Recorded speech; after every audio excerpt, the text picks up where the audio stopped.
আপনি যদি রমনা পার্কে যান সকালবেলা, আপনি দেখবেন যে বিভিন্ন সরকারি কর্মকর্তা বা বেসরকারি কর্মকর্তা যারা রিটায়ারমেন্টে আছে তারা ওখানে ট্রেনারের কাছ থেকে হাসি শিখে এবং হাসে। কেন? হাসতে ভুলে গেছে।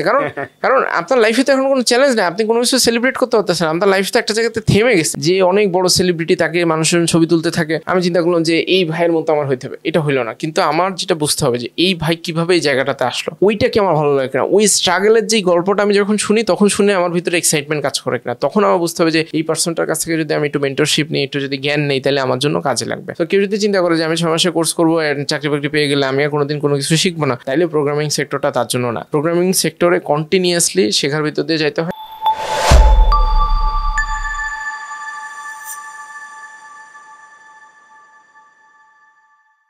আসসালামু আলাইকুম রাকিব ভাই, কেমন আছেন? ওয়ালাইকুম আসসালাম। এই তো ভাই আলহামদুলিল্লাহ বেশ ভালো আছি। আর রাকিব ভাই, আপনি আমাদের দর্শকদের উদ্দেশ্যে আপনার পরিচয়টা একটু দেন। সো আমার নাম রাকিব, আমি প্রোগ্রামিং হিরোতে কাজ করি। তো আমার ডেজিগনেশন একটা নাম আছে, সেটা হচ্ছে চিফ অপারেটিং অফিসার। তবে বিশেষ এরকম সিরিয়াস কোনো কাজ কাম থাকে না। মোস্ট অফ দ্য টাইম যেটা হয় যে আমি আমাদের অর্গানাইজেশনে মোটামুটি 5 জনের মতো লিডার আছে, যাদেরকে আমরা ইন্টারনালি মুভার্স বলি। তো মুভার শব্দটা আসছে যে এই পার্সনগুলো আমাদের টিমগুলোকে সামনের দিকে আগায় নিয়ে যেতে হেল্প করে আর কি। সো ওদের সাথে মাঝে মাঝে আমি বসি, সপ্তাহে বসে ওভারঅল জিনিসপত্র বোঝার চেষ্টা করি, ওদের কাছ থেকেও শেখার চেষ্টা করি। আর আমারটা মেজরিটি সময় যায় হচ্ছে আমি বিভিন্ন অর্গানাইজেশনে, বিশেষ করে টেকনোলজি কোম্পানিগুলোতে যারা লিডারশিপ পজিশনে কাজ করে তাদের সাথে কথাবার্তা বলে তাদের কাছ থেকে বোঝার চেষ্টা করি যে একজন জুনিয়র ডেভেলপার বা একজন ডেভেলপারের কাছ থেকে তাদের এক্সপেকটেশনগুলো কি থাকে। তো এটা পার্সোনালি আমার শেখারও একটা জায়গা তৈরি করছে, কারণ তারা যখন একটা বড় অর্গানাইজেশন তৈরি করতেছে সেখানে তাদের কি ধরনের চ্যালেঞ্জেসগুলো ফেস করে, বা তারা একটা রিসোর্স বা একজন ডেভেলপার বা একজন এমপ্লয়ের মধ্যে বা একজন টিম মেম্বারের ভিতরে সে কি ধরনের স্কিল সেটগুলো খুঁজে, সেইটা আমি অনেকখানি জানার চেষ্টা করি। সো এটা আমার একটা ডিপ ইন্টারেস্টের একটা কারণও বলা যেতে পারে। আর এটা ছাড়া আমি ব্রেনস্টেশন 23 নামে একটা সফটওয়্যার কোম্পানি আছে, যেটা রাইট এট দিস পয়েন্ট বাংলাদেশের one of the largest software company, যেখানে প্রায় 700-ও বেশি পিপল কাজ করে। এবং সেখানে আমি মোটামুটি 5 বছরের মতো সময় আমার কাজ করার সুযোগ হয়েছে। আমি ক্যারিয়ারের শুরুতে ডেভেলপমেন্টে ছিলাম অল্প কিছুদিন, এবং পরবর্তীতে আমি প্রজেক্ট ম্যানেজমেন্টে মুভ করি। তো মোটামুটি লোকাল ইন্টারন্যাশনাল বেশ কিছু বড় প্রজেক্টে কাজ করার আলহামদুলিল্লাহ সুযোগ হয়েছে ওখানে। এবং সেখানে আমার গুরু রাইসুল ভাইয়ের সাথেও লম্বা সময় আমি কাজ করার সুযোগ হয়েছে। ওনার কাছ থেকে অনেক কিছু শেখা, এবং সেই শেখাটাকেই সামনে আগে যেতে আমাকে অনেকখানি হেল্প করে। এখন আমি ওনার সাথে রেগুলার বসি, শেখার চেষ্টা করি, বোঝার চেষ্টা করি। ক্লাস 9-এ যখন পড়ি তখন থেকে আমার প্রোগ্রামিং এর সাথে পরিচয়, এবং তখন থেকে প্রোগ্রামিং একটা ভালো লাগা বা ভালোবাসার জিনিস হয়ে গেছে। সেখান থেকে ডেভেলপমেন্টে আসা, অ্যান্ড দেন প্রোগ্রামিং শেখাইতে আমার মানুষজনকে ভালো লাগে, বা প্রোগ্রামিং নিয়ে কেউ একটা ক্যারিয়ার তৈরি করবে বা ইন্ডাস্ট্রিতে একটা ভালো জায়গাতে যাবে, এইটা কাইন্ড অফ আমার ডিপ একটা ফ্যাসিনেশনের মতো কাজ করে আর কি। আপনার তাহলে ক্যারিয়ার কয় বছরে? আমি প্রফেশনালি কাজ করা শুরু করছি 2018-র এপ্রিল মাস থেকে। সেই হিসেব করলে আসলে 5 বছরের কিছু সময় বেশি। তবে এখানে একটা ফ্যাক্ট আছে, ফ্যাক্টটা হচ্ছে আমি 2020 সাল থেকে প্রোগ্রামিং হিরোতে কাজ করা স্টার্ট করি। সো 2020 সাল থেকে কাইন্ড অফ আমি 2টা জব করতাম, এবং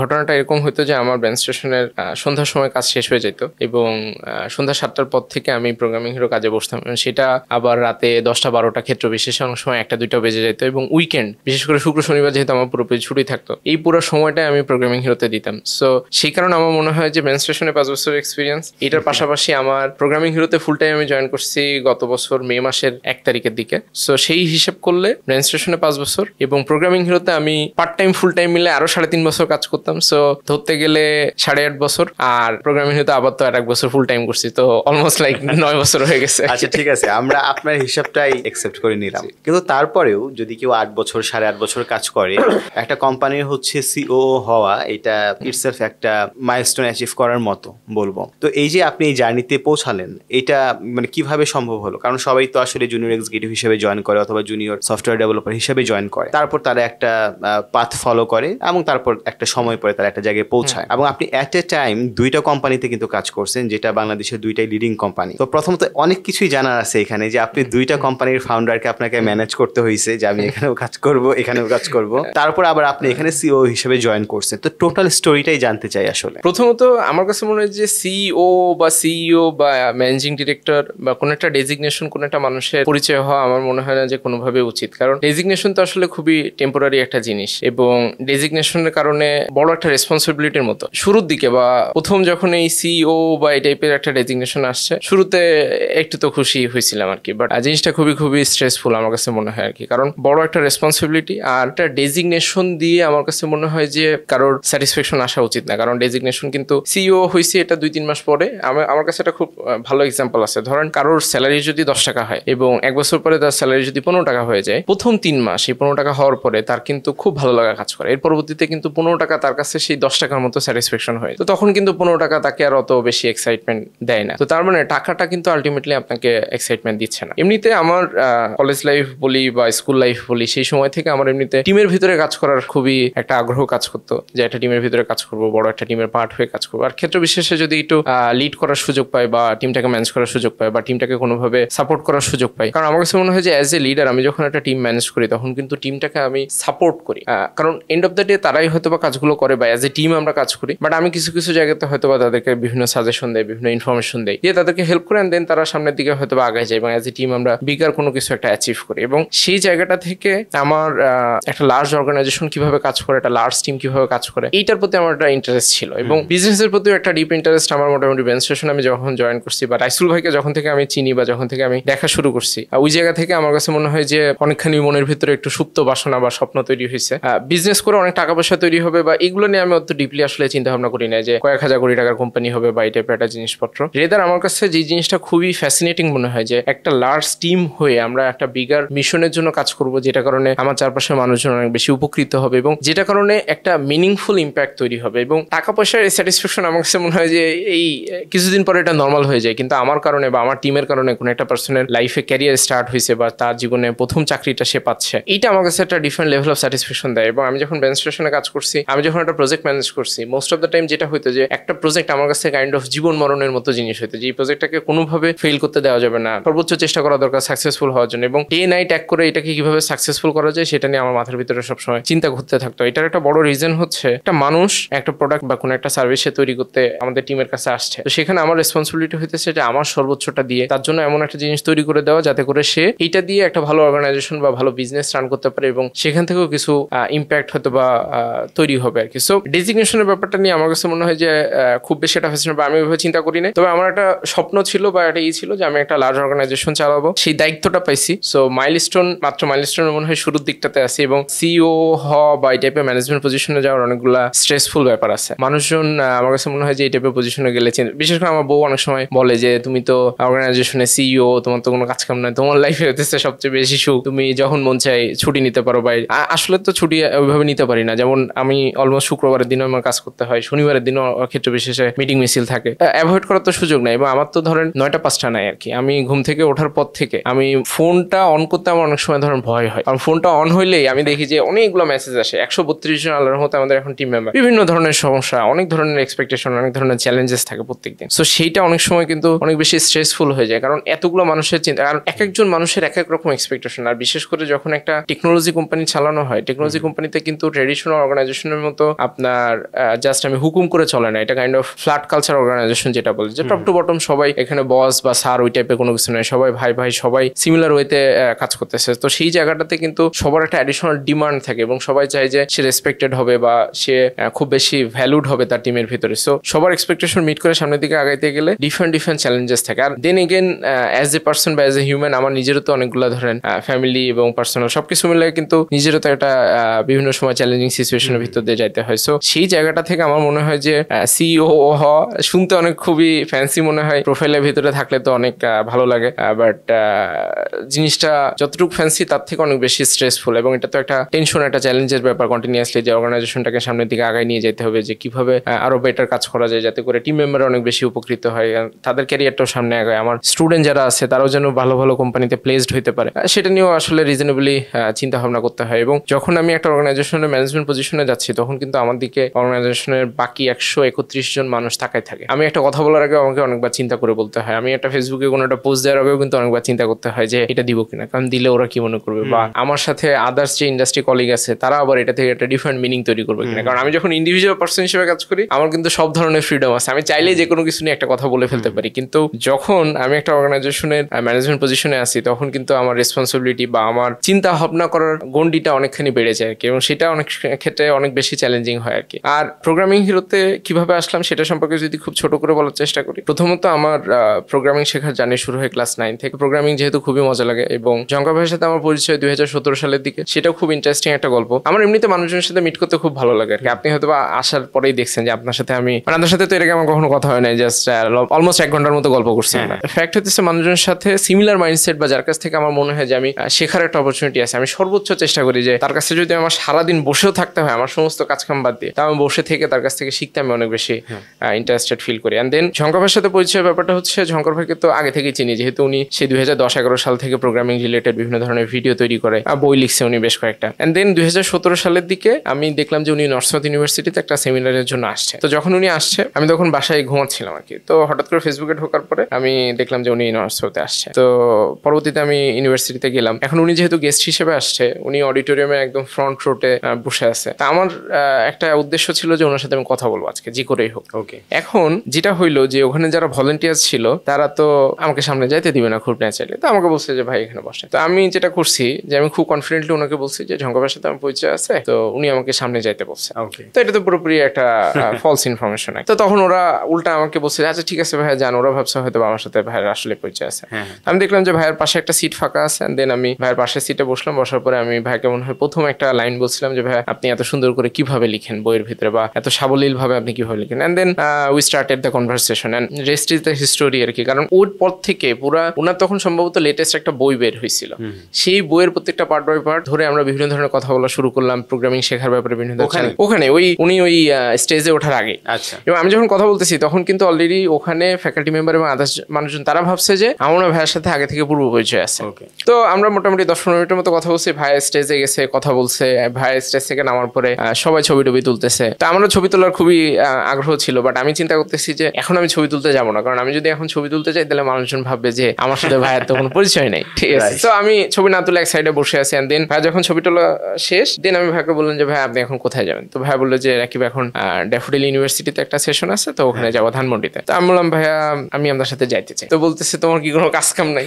আমি বললাম ভাইয়া না আমি ভাইয়া যাইতে চাই, আমার তো কথা শেষ হয় নাই, আপনার যদি সমস্যা না থাকে আমি যাইতে চাই। তো তখন আমরা একটা সিএনজিতে উঠলাম এবং সিএনজিতে বসুন্ধরা থেকে ধানমন্ডি যেতে প্রায় ঘন্টা খানিকের মতো সময় লাগছে। এবং পুরো 1 ঘন্টা সময় আমার মুখ মনে হয় 1 মিনিট জন্য বন্ধ হয় না। আমি টানা আমার মনে হয়েছে যে ভাইয়ের সাথে আমার নেক্সট কোনদিন দেখা হবে কিনা আমি জানি না। তো আমার মনের ভিতরে যত কথা আছে প্রোগ্রামিং রিলেটেড বা বিজনেস রিলেটেড বা আমার টিম চালাতে ভালো লাগে যত কিছু আছে ওনাকে আমার বলে দিতে হবে। সো আমি বলতেছি ভাইয়া বিভিন্ন ধরনের কোশ্চেন করতেছে, এটা কেন করো, এটা সেটা বিভিন্ন জিনিসপত্র। এন্ড দেন আমাদের খুব ভালো একটা কনভারসেশন হয় আল্লাহর মতো। এন্ড দেন আমরা ধানমন্ডিতে পৌঁছে ড্যাফোডিলে ভাইয়া সেশন নাই। ড্যাফোডিলে সেশন নিয়ে যাওয়ার পরে তারপরে আমি ভাইকে বললাম ভাইয়া আমি আপনার সাথে যোগাযোগ কিভাবে করবো। তো আমি বললাম ভাইয়া আমি তো আপনাকে ফেসবুকে একটা ফ্রেন্ড রিকোয়েস্ট পাঠাইছি, অ্যাকসেপ্ট করা যাবে কিনা। তো অ্যাকসেপ্ট করছে। তারপর বললো যে ঠিক আছে আমি দেশে ব্যাক করে মানে উনি ইউএসএ তে ব্যাক করে তোমার সাথে আবার কথা হবে, তুমি নাও। তো ভাইয়া দেশে চলে গেছে, আবার ইউএসএ তে চলে গেছে। ইউএসএ তে যাওয়ার পর আমি তো ফেসবুকে দেখছি যে উনি চলে গেছে। যাওয়ার পরে আমি আবার ওনাকে নক দিছি। তো নক দেওয়ার পরে আমরা অনলাইনে একদিন কথা বললাম। অনলাইনে কথা বলে প্রথম যেটা হলো যে আমরা বই নিয়ে ওনার পরবর্তী একটা বই সম্ভবত প্রোগ্রামিং এর 14 গোষ্ঠী পাই টাইপের কিছু উনি একটা লিখতেছিল, সেটা নিয়ে কিছু কথাবার্তা হলো। উনি বললো যে এই জিনিসপত্র তোমার কি মনে হয় যে এগুলা অডিয়েন্স বা স্টুডেন্টের জন্য কতটুকু হেল্পফুল হবে, আর এই ধরনের প্রবলেম গুলো দিয়ে দিচ্ছি। তো বইয়ের ড্রাফটটাও দিল, বললো যে তুমি পড়ে তোমার যদি কোনো ফিডব্যাক থাকে জানাও। সো ওনার এমনিতে এরকম ভলেন্টিয়ার গ্রুপ আছে, একমাত্র আমি না, ওনার এরকম আরো অনেক ফ্যান ফলোয়ার ওই সময় ছিল, এখনো আছে, যে যারা ওনার এই প্রুফ রিডিং বা এই টাইপের জিনিসপত্রগুলো করে। তো আমি তো বইটা যেটা হয়েছে যে আমি খুব এক্সাইটেড হয়ে পুরো বইটা ধরেই আমি প্রিন্ট করে ফেলছি। প্রিন্ট করে কাগজে, উনি তো আমাকে ডক ফাইলে দিছে, আমি কাগজে প্রিন্ট করে আমি পুরো জিনিসটা পড়ে বিভিন্ন জায়গাতে ছোট ছোট যেগুলো ফিডব্যাক আছে সেই ফিডব্যাক গুলো ওনাকে দিছি। এন্ড দেন ওই জায়গা থেকে 2017 সালের পর থেকে ওনার সাথে অন এন্ড অফ আমার মোটামুটি প্রত্যেক মাসেই কম বেশি কথাবার্তা হয়। এন্ড দেন 2018 কথাবার্তা হইতো, কারণ আপনার সাথে তো ওনার মানে পরিচয় তো হচ্ছে একদিন হয়েছে। এবং যারা আসলে নেটওয়ার্কিং করতে চায় তারা কিন্তু স্ট্রাগল করে যে আমি কি বলে নক দিব, কি কথা বলবো, উনি ব্যস্ত মানুষ, এই জিনিসগুলো আপনার মাথায় তখন ঘুরে নেই? আমার কাছে মনে হয় যে এইটা হওয়ার পিছনে একটা কারণ আছে, কারণ মানুষজন জিনিসপত্র নিয়ে ডিপলি আসলে যে পার্সনটার সাথে কানেক্ট হইতে চায় তার ডিপ ইন্টারেস্ট সম্পর্কে সে ফাইন্ড আউট করে না। ধরেন আমি যখন আপনার সাথে কথা বলতে আসলাম, আমি কিন্তু ধরেন আপনাকে বলতেছি যে আমি আপনার পডকাস্টটা দেখছি ভাই, ওই পডকাস্টে এই স্টুডিও সেটআপের এই জায়গাটাতে ভাই এই মাইকটা আপনি এটা চিন্তা করছেন কিনা। সো দেখেন আপনার কিন্তু এটা ইন্টারেস্টের জায়গা, সো খুব কুইকলি কিন্তু মেন্টালি কানেক্টেড ফিল করতে পারছি। এদের আমি কিন্তু ধরেন ভাব ধরে বসে থাকতে পারি যে না ভাই এত ব্যস্ত মানুষ, ভাইয়ার এখানে একটা ইন্টারভিউ দিতে আসছি, ভাইকে যদি এই মাইক নিয়ে বলি ভাই আবার কি মনে করবে, ভাইয়াকে এই স্টুডিও নিয়ে একটা দুইটা ফিডব্যাক দিছি, ভাই যদি কিছু মনে করে ফেলে। সো কানেকশনটা তৈরি হয় না। আমরা ওই যে মনের ভিতরে একটা সংকোচ বোধ নিয়ে বসে থাকি। তো আমার ফিলোসফি হইতেছে ভাই, আমি ধরেন আপনাকে একটা কথা বললাম, সেই কথা আপনার পছন্দ হইলো না, যদি পছন্দ না হয় আপনি অ্যাট ম্যাক্স হয়তো বা রাগ করবেন বা এটাই হবেন। কিন্তু আমি যদি একটা কথা বলে আপনি কোনোভাবে এটা আপনার ভিতরে ক্লিক করে বা কানেক্টেড ফিল করেন, তখন কি হইতেছে যে আমাদের ভিতরে কিন্তু একটা লং লাস্টিং কানেকশন তৈরি হচ্ছে, যেটা নেটওয়ার্কিং এর একটা মূল উদ্দেশ্য আলটিমেটলি। তো এর পরবর্তীতে যেটা হলো যে ঝঙ্কাবার সাথে আমার প্রোগ্রামিং নিয়ে কথা হইতো, প্রোগ্রামিং এর বই, প্রোগ্রামিং মানুষজন কিভাবে শিখে। তো যেহেতু দুইজনেরই এটা ইন্টারেস্টের ব্যাপার, কথা বলতে গেলে কিন্তু বিভিন্ন কথা চলে আসে আর কি। তো সেই কথার সূত্রে আমাদের অনেক জিনিসপত্র নিয়ে কথাবার্তা হইতো। এভরি মান্থে অলমোস্ট আমি ভাইকে খোঁচাইতে থাকতাম, ভাই আপনার সাথে একটু বসতে চাই, ভাই একটু কথা বলতে চাই। সো ভাই তারপরে যেহেতু উনি ব্যস্ততার মধ্যে সময় দিতেন, দেন 2018 এপ্রিল মাসে আমি মেনস্ট্রুয়েশনে জয়েন করি ইন্টার্ন হিসেবে। তখন আমি ইউনিভার্সিটি সেকেন্ড ইয়ারে কম্পিউটার সায়েন্সে। সো তখন আমাকে শঙ্কর ভাই বললো যে তুমি মেনস্ট্রুয়েশনে জয়েন করলা, ওখানে কিভাবে কাজ হয় বা কি অবস্থা, তো ওগুলো নিয়ে কম বেশি কথাবার্তা হলো। অ্যান্ড দেন 2018 জুলাই বা আগস্ট মাসের দিকে ভাই আমাকে বললো যে রাকিব, একটা বিজনেসের আইডিয়া আছে, তুমি যদি ইন্টারেস্টেড হও তাহলে আমরা কথা বলতে পারি। মানে তখন কি প্রোগ্রামিং হিরো স্টার্ট হয়নি? না, তখনও প্রোগ্রামিং হিরো পুরোপুরি স্টার্ট হয় না। ওকে। সো তখন আমি ভাইয়ের সাথে অনলাইনে বসলাম কথা বলতে। তো ভাই বললো যে এরকম আমরা চিন্তা করতেছি এটা প্রোগ্রামিং শেখানো, কিন্তু এটা ট্রেডিশনাল ভাবে হবে না, তুমি এখানে চলো আমরা দুজন মিলে একসাথে এটা শুরু করি। যেহেতু আমি তো দেশের বাইরে আছি, তুমি বাংলাদেশে আছো, আর বাংলাদেশে তুমি সফটওয়্যার কোম্পানিগুলোর ভিতরে অলরেডি কাজ করতেছো, সো তুমি এই জায়গাটাতে ভালো এই করতে পারো, আর তোমার যেহেতু বিজনেস করার একটা ইচ্ছা আছে, তো তোমারও এটা কাইন্ড অফ একটা এক্সপেরিমেন্ট হয়ে যাবে। তো আমি বললাম ঠিক আছে ভাইয়া, তাহলে আমরা স্টার্ট করি। তো তখন আমরা তো কোম্পানি ফর্ম করি নিয়ে জাস্ট আনঅফিসিয়াল ভাবে। তখন আবার ভাইয়ের আরেকজন ফ্রেন্ড ছিল, তিনিও বিজনেসে পার্টনার হবে বা ইনভেস্ট করবে এই টাইপের একটা পার্সন, উনি মেইন অপারেশনের ভিতরে ওইভাবে ইনভলভ ছিল না। তো পরবর্তীতে যেটা হইলো যে আমি মার্কেট স্টাডি করা শুরু করলাম। তো তখন আমি মেনস্ট্রুয়েশনে কিন্তু ডেভেলপার হিসেবে মাত্র জয়েন করছি ইন্টার্ন। তো আমার তো ধরেন ডেভেলপমেন্টের ওখানে অনেক ধরনের চ্যালেঞ্জের ভিতরে পড়ি। আপনি তো স্টুডেন্ট, আপনি কিভাবে মানে ইন্টার্নশিপের চান্স পেলেন? কারণ ইউজুয়ালি তো বাংলাদেশে গ্রাজুয়েশনের পর ইন্টার্নশিপটা শুরু করে সবাই। এই জায়গাটাতে ফ্যাক্ট হইতেছে, আমি যখন ইউনিভার্সিটিতে পড়াশোনা করতেছি তখন আমার মনে হইতেছিল যে আমি একটু প্র্যাকটিক্যালি কাজ করতে চাই, আর মেনস্ট্রুয়েশনে কাজ করার ইচ্ছা আমার অনেক পুরানো ছিল কলেজ লাইফের পর থেকেই। কাইন্ড অফ রাইসুল ভাইয়ের মাধ্যমে মেনস্ট্রুয়েশন চিনছি, এবং সেখান থেকে যেহেতু রাইসুল ভাই ওখানে আছে, সো আমি ওখানে কাজ করতে চাই।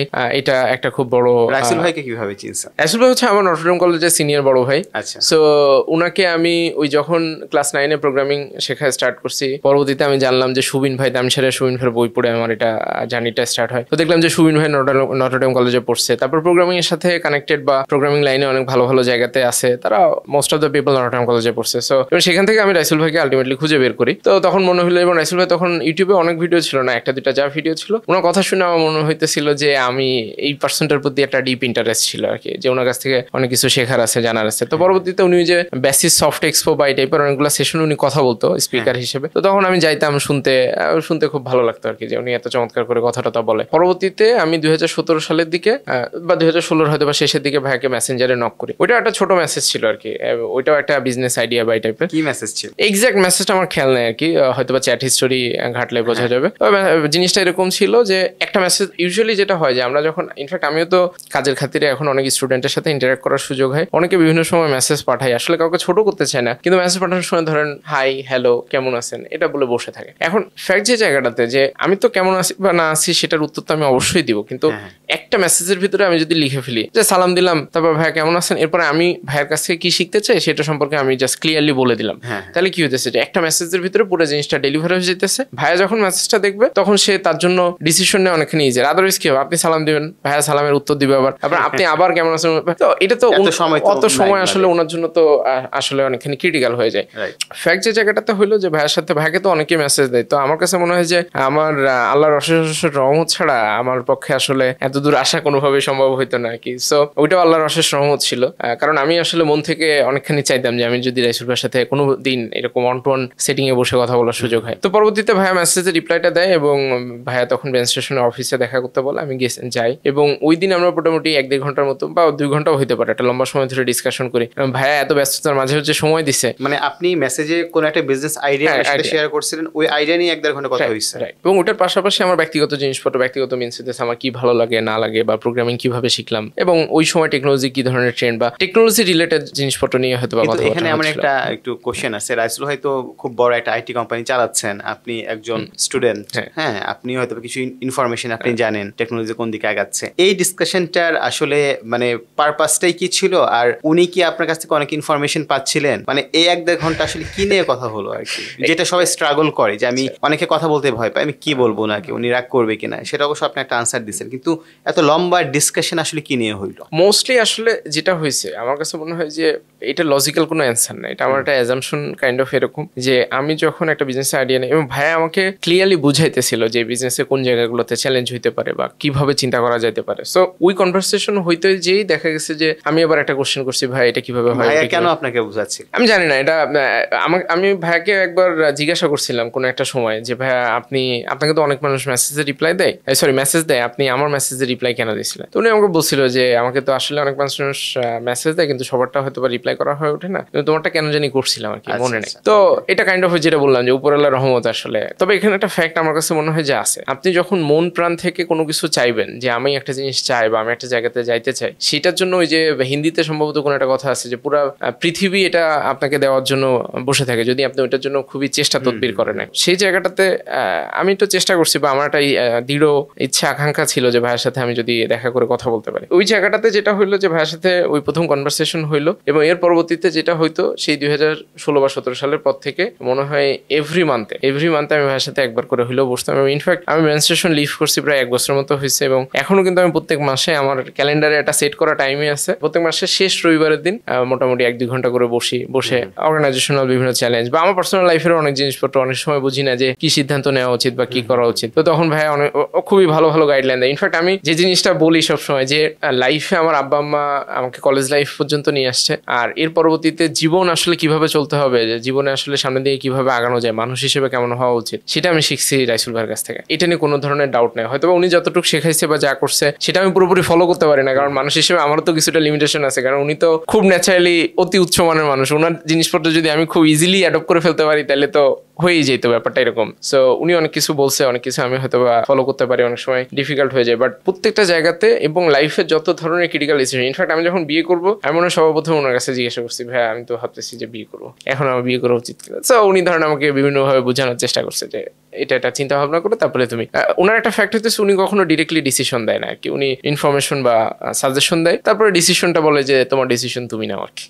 সো ওই জায়গাটাতে খুব ভালো একটা হেল্প করা আর কি। এর পরবর্তীতে যেটা হইলো যে ঝঙ্কার ভাই আমাকে বললো যে এরকম একটা বিজনেসের চিন্তা ভাবনা করতেছি, তো তখন আমরা কাজ করে স্টার্ট করলাম। আমি যেহেতু ইন্টার্ন হিসেবে কাজ করতেছি, আর ওই ইন্টার্নশিপে কিভাবে ঢুকলাম স্টুডেন্ট হিসেবে, এটার একটা বড় কারণ ছিল আমি রাইসুল ভাইকে রিচ আউট করছিলাম। রাইসুল ভাই আগে থেকে আমার প্রায় বছরখানিক পর্যন্ত জানে, তো পরবর্তীতে ভাই আমাকে একটা ছোট কাজ দেয় এবং সেই কাজটা অনেক চেষ্টা করে একরকম আমি শেষ করতে পারি। অ্যান্ড দেন আমি ভাইকে বললাম যে ভাই আমি তো এই করতে। সো বেশ কয়েকটা কাজের মাধ্যমে মোটামুটি আমার একটা অ্যাসেসমেন্ট হয়েছিল যে আমি কাজ করার জন্য রেডি কিনা, এবং সেটা থেকে হয়তো ভাই বুঝতে পারছে। এবং আমার যেই স্টোরিটা বা যেটা বলতেছি, ইনফ্যাক্ট আমি এই স্টোরি এখন পর্যন্ত কোথাও, ইনফ্যাক্ট আমার টিম মেম্বারদের কাছেও আমি খুব বেশি এটা শেয়ার করি না, কারণ আমার কাছে যেটা আমি পার্সোনালি বিলিভ করি যে এইটা খুবই প্রত্যেকটা মানুষের জীবন খুবই ইউনিক। আমরা যখন ইউটিউবে বা বিভিন্ন জায়গাতে ভিডিও দেখি যে 20 বছর বয়সে $1000 ইনকাম করে ফেলছে, আমরা তার লাইফের স্ট্রাগল গুলো দেখি না, বা তার লাইফে প্রিভিয়াসলি হয়তো 5-7 বছর ধরে সে যে কঠিন একটা পরিশ্রমের ভিতর দিয়ে গেছে সেটা সম্পর্কে জানি না। আমি শুধু ওই তার সাকসেসের স্টোরিটা দেখে আমি ভাবতেছি আমি মনে হয় 20 বছর বয়সে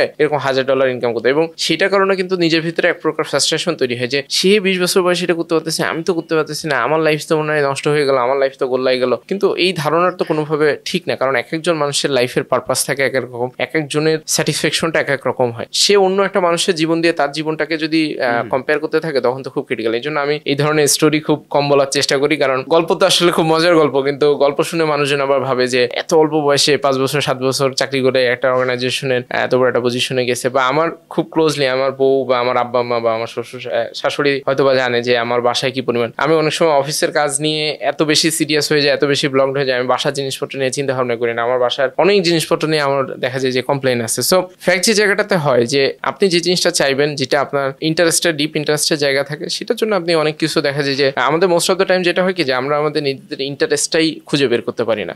আমরা সবসময় চিন্তা করি কি যে আচ্ছা নূর ভাই তো একটা পডকাস্ট শুরু করছে, নূর ভাই পডকাস্ট শুরু করে তো 40,000 সাবস্ক্রাইবার হয়ে গেছে, আমার একটা পডকাস্ট শুরু করতে হবে। কিন্তু নূর ভাই কেন পডকাস্ট শুরু করলো? নূর ভাইয়ের সাথে একদিন দেখা করে জানতেও চায় না যে ভাই আপনি পডকাস্ট কেন শুরু করলেন, আপনি তো একটা জায়গাতে জব করেন, সেখান থেকে আপনার এই চিন্তা মাথার মধ্যে কেমনে আসলো? মানুষজন হয়তো চিন্তা করে যে 40,000 সাবস্ক্রাইবার হলেই মনে হয় অনেক টাকা পয়সা আসে। এখন এই 40,000 সাবস্ক্রাইবার দিয়ে যে এই একটা সেটের একটা ইকুইপমেন্টের দামই উঠে না, এটাও ধরেন অনেকে কিন্তু জানে জানে না, কিন্তু ভাবতেছে যে 40,000 বা 1 লাখ সাবস্ক্রাইবার হয়ে গেলে তো আমি সেলিব্রিটি হয়ে যাবো, আমি তো এটা আমার অনেক ফ্যান ফলোয়ার হবে। মানে ফ্যান ফলোয়ার দিয়ে আসলে কোনো কাজে আসে না, ফ্যান ফলোয়ার দিয়ে আসলে কোনো ধরনের কাজে আসে না। ফ্যান ফলোয়ার উল্টা অনেক সময় মানুষের ক্ষতির কারণ হয়ে দাঁড়ায়, কারণ ফ্যান ফলোয়ার যখন হয় তখন তারা একটা এক্সপেকটেশন সেট করে। ফ্যান ফলোয়ার চিন্তা করে যে আমি যে মানুষটাকে ফলো করি সে আমার মতো করে অ্যাক্ট করবে, আমার মতো করে বিহেভ করবে, সেটা তো আসলে পসিবল না। তো ওই জায়গাটাতে একটা মিসম্যাচ হয়, আর এই কারণে আমি এই টাইপের স্টোরি খুব কম বলার চেষ্টা করি ফ্যাক্ট যে জায়গাটাতে। এবং আমার পুরো স্টোরিতে আমার মনে হয় যে উপরআল্লাহর অশেষ অশেষ রহমত ছাড়া কোনোভাবেই সম্ভব হইতো না, কারণ কিছু কিছু জায়গাতে খুবই আনইউজুয়াল এবং আমি এমন না যে অনেক পরিশ্রম করছি বা এরকম, তবে আমার ওই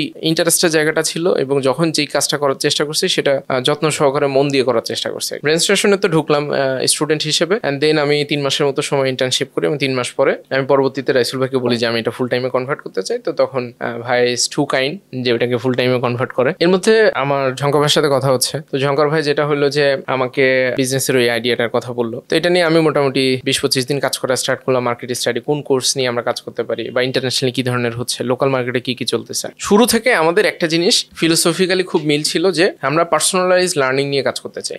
মানে এমন না যে আমরা কিছু কোর্সের ম্যাটেরিয়াল জাস্ট রেকর্ড করে ছেড়ে দিব, মানুষের মন চাইলে দেখবে না মন চাইলে দেখবে না, এরকম না। আমরা চাইতেছিলাম যে প্রত্যেকটা মানুষের শেখার ধরন এক এক রকম, আমরা এমন একটা টুল বা এমন একটা প্রোডাক্ট তৈরি করতে চাই যেটা মানুষের শেখার ধরন অনুযায়ী তার মতো করে তার লার্নিং প্ল্যানটাকে ডিজাইন করে। ওই জার্নিতে এখনো আমরা আল্লাহর রহমতে আমরা এখনো আছি এবং এখনো কন্টিনিউয়াসলি বিভিন্ন ধরনের ফিচার ফাংশনালিটি দিয়ে আমাদের প্ল্যাটফর্মের ভিতরে ওটা চেষ্টা করে যাচ্ছি। ব্যাক ইন 2018 পরবর্তীতে আমি 25 দিন কাজ করার পরে আমি ঝঙ্কর ভাইকে বললাম যে ভাইয়া আমার পক্ষে আসলে এটা কন্টিনিউ করা সম্ভব হচ্ছে না, কারণ আমি ডেভেলপার হিসেবে মাত্র ওখানে ইন্টার্ন, ওখানে তো আমাকে নতুন জিনিসপত্র শিখতে হয়, আবার বিজনেস জিনিসটাও তো একটা নতুন জিনিস।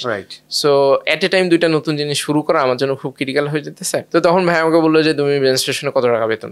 তো আমি বললাম যে ভাই 25,000 টাকা বেতন পাই। তো বললো যে তোমাকে যদি আমি মাসে এই টাকা দেই তাহলে কি তুমি চাকরিটা ছাড়বা? আমি বললাম ভাই চাকরিতে ছাড়া সম্ভব না, কারণ আমি তো রাইসুল ভাইয়ের সাথে কাজ করতে চাই, রাইসুল ভাইয়ের সাথে কাজ করবো, এই জন্যই আমি রেজিস্ট্রেশনে জয়েন করা। এখন ইট ইজ টু আর্লি আর কি। এবং এখন এই জায়গাটাতে এটার একটা খুব ফ্যাক্ট আছে, আমি ওই সময় খুব ক্যালকুলেটিভ ভাবে ডিসিশন নেই না। অনেক সময় আমরা চিন্তা করি কি, আমি শুরু থেকে একটা জিনিস চিন্তা করছি যে আমি কিছু সময় আমাকে শিখতে হবে, রাইসুল ভাইয়ের সাথে থাকতে হবে বা এমন একটা পার্সনের সাথে থেকে আমাকে অর্গানাইজেশন চালাতে চাই। আমাদের ইয়াং জেনারেশনের ভিতরে আমি নিজেও অনেক ইয়াং, সো সবাই চাই যে ব্যবসা করবো, স্টার্ট আপ দিব, এটা সেটা বিভিন্ন জিনিসপত্র করবো, সিইও হবো, সিটিও হবো। সি লেভেলের একটা জিনিসপত্র হইলেই মনে হয় জীবনটা পুরোপুরি পাল্টাই যাবে, সি লেভেল হইলে মনে হয় একটা আলাদা অফিস হবে বা আমার জন্য আলাদা একটা চেয়ার থাকবে, বা মানে এই যে একটা ফ্যান্টাসাইজ করে পুরো জিনিসটাকে, এই জিনিসটা আমার কাছে মনে হয় যে পুরো জিনিসটাকে একটা মিসগাইড করে আর কি।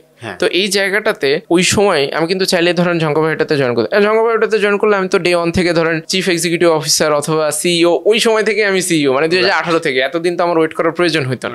আমি তখন চিন্তা করলাম যে না আমাকে শিখতে হবে, এবং তখন কিন্তু আমি এটা ক্যালকুলেটিভ ভাবে নেই না। এই জন্য আমি বলতেছি যে এটা আল্লাহর অশেষ রহমত যে আল্লাহ তখন আমাকে ওই ডিসিশন নিতে হেল্প করছে যে না তুমি এখন এটা মধ্যে, এখন ওই সময় ডিসিশন নিলে ভালো হইতো কি খারাপ হইতো এটা তো উপরআল্লাহ ভালো জানে আর কি। সো এর পরবর্তীতে আমি রেজিস্ট্রেশনে কন্টিনিউ করি। তো ঝঙ্কর ভাই পরবর্তীতে ওনার আরো কিছু ভলেন্টিয়ার বা আরো কিছু মানুষজন ছিল, তাদেরকে নিয়ে প্রোগ্রামিং হিরো ওটা কন্টিনিউ করে যায়। তো ভাইয়ের সাথে আমি অন এন্ড অফ কানেক্টেড ছিলাম, 1-2 মাস পর পরই কথা হইতো। ভাইয়া বিভিন্ন সময় নতুন কোনো ফিচার ফাংশনালিটি যখন ওটাতে নিয়ে আসতো তখন বলতো যে রাকিব এটা নিয়ে আসতেছি দেখো মোবাইল অ্যাপটা। তো তখন প্রোগ্রামিং হিরো প্রথম একটা মোবাইল অ্যাপ রিলিজ করে, যেটা এখনো প্লে স্টোরের ভিতরে প্রায় আমাদের 2 মিলিয়ন প্লাস ডাউনলোড হয়েছে ওইটাতে। এবং ওই অ্যাপটা মোটামুটি ইন্টারন্যাশনাল ফোকাস করে করা, এবং সেটাতে আমাদের এখন একটা ছোট টিম কাজ করে। ওই জায়গাটাতে আমরা প্রথমে কাজ করা স্টার্ট করি, তবে ওখান থেকে অনেক বেশি রেভিনিউ জেনারেট হচ্ছিল না, যেটা দিয়ে আমরা এটাকে যে একটা লার্জ স্কেল করবো সেটা সম্ভাবনাটা খুবই কম ছিল। তো ওইটা নিয়ে অনেকগুলো বিভিন্ন ডিফারেন্ট জিনিসপত্র ঝঙ্কর ভাই ট্রাই করছে। ঝঙ্কর ভাই নিজেও বিভিন্ন জায়গাতে স্টার্ট আপের জায়গাগুলোতে পিচ করছে যে এটাকে কোনোভাবে ফান্ডিং বা কোনো কিছুতে নিয়ে যাওয়া যায় কিনা। তো পরবর্তীতে কোনোভাবে যেহেতু এটা ফ্রুটফুল হচ্ছিল না, 2020 সালের দিকে ঝঙ্কর ভাই বাংলাদেশে আসে। আসার পরে তখন উনি দেশে আসলে আমি ওনার সাথে দেখা করব, তো ভাইয়ের সাথে কথা হইতেছিল। তো তখন বললো যে রাইসুল ভাই সহ একটা মিটিং সেট করতে পারো কিনা দেখো। ততদিন পর্যন্ত রাইসুল ভাইয়ের সাথে ঝঙ্কর ভাই ডিরেক্ট কখনোই হয় না। তো আমি রাইসুল ভাইকে বললাম যে ভাই ঝঙ্কর ভাই আসতেছে, আর রাইসুল ভাই তো ঝঙ্কর ভাইকে চিনে। তো আমরা একসাথে বসলাম, আমরা কথা বললাম। তো ঝঙ্কর ভাই বললো যে প্রত্যেক বছর একটা করে বই লিখে উনি বইমেলার জন্য, এবছরের বই লিখবে না, এবছর একটা কোর্স লঞ্চ করবে, বাংলাতে একটা ওই ডেভেলপমেন্টের কোর্স লঞ্চ করবে। তো ওনার ধারণা ছিল যে এই কোর্সে 100 জন মানুষ এনরোল করবে। তো আমি বলছিলাম ভাইয়া প্রথম ব্যাচে 1000 জন মানুষ এনরোল করবে। তো রাইসুল ভাইয়েরও সম্ভবত ওরকম কোনো একটা অ্যাজাম্পশনই ছিল, কিন্তু ঝঙ্কর ভাই বলছে 100 জন এনরোল করবে। বলছে যে নাকি 100 জন যদি এনরোল করে তাইলে আমি ধরো খুশি, আমি বুঝবো যে এটা একটা কাজের কাজ হয়েছে, আর যদি 100 জন এনরোল না করে তাহলে বুঝবো যে আসলে পুরো লস প্রজেক্ট হয়েছে।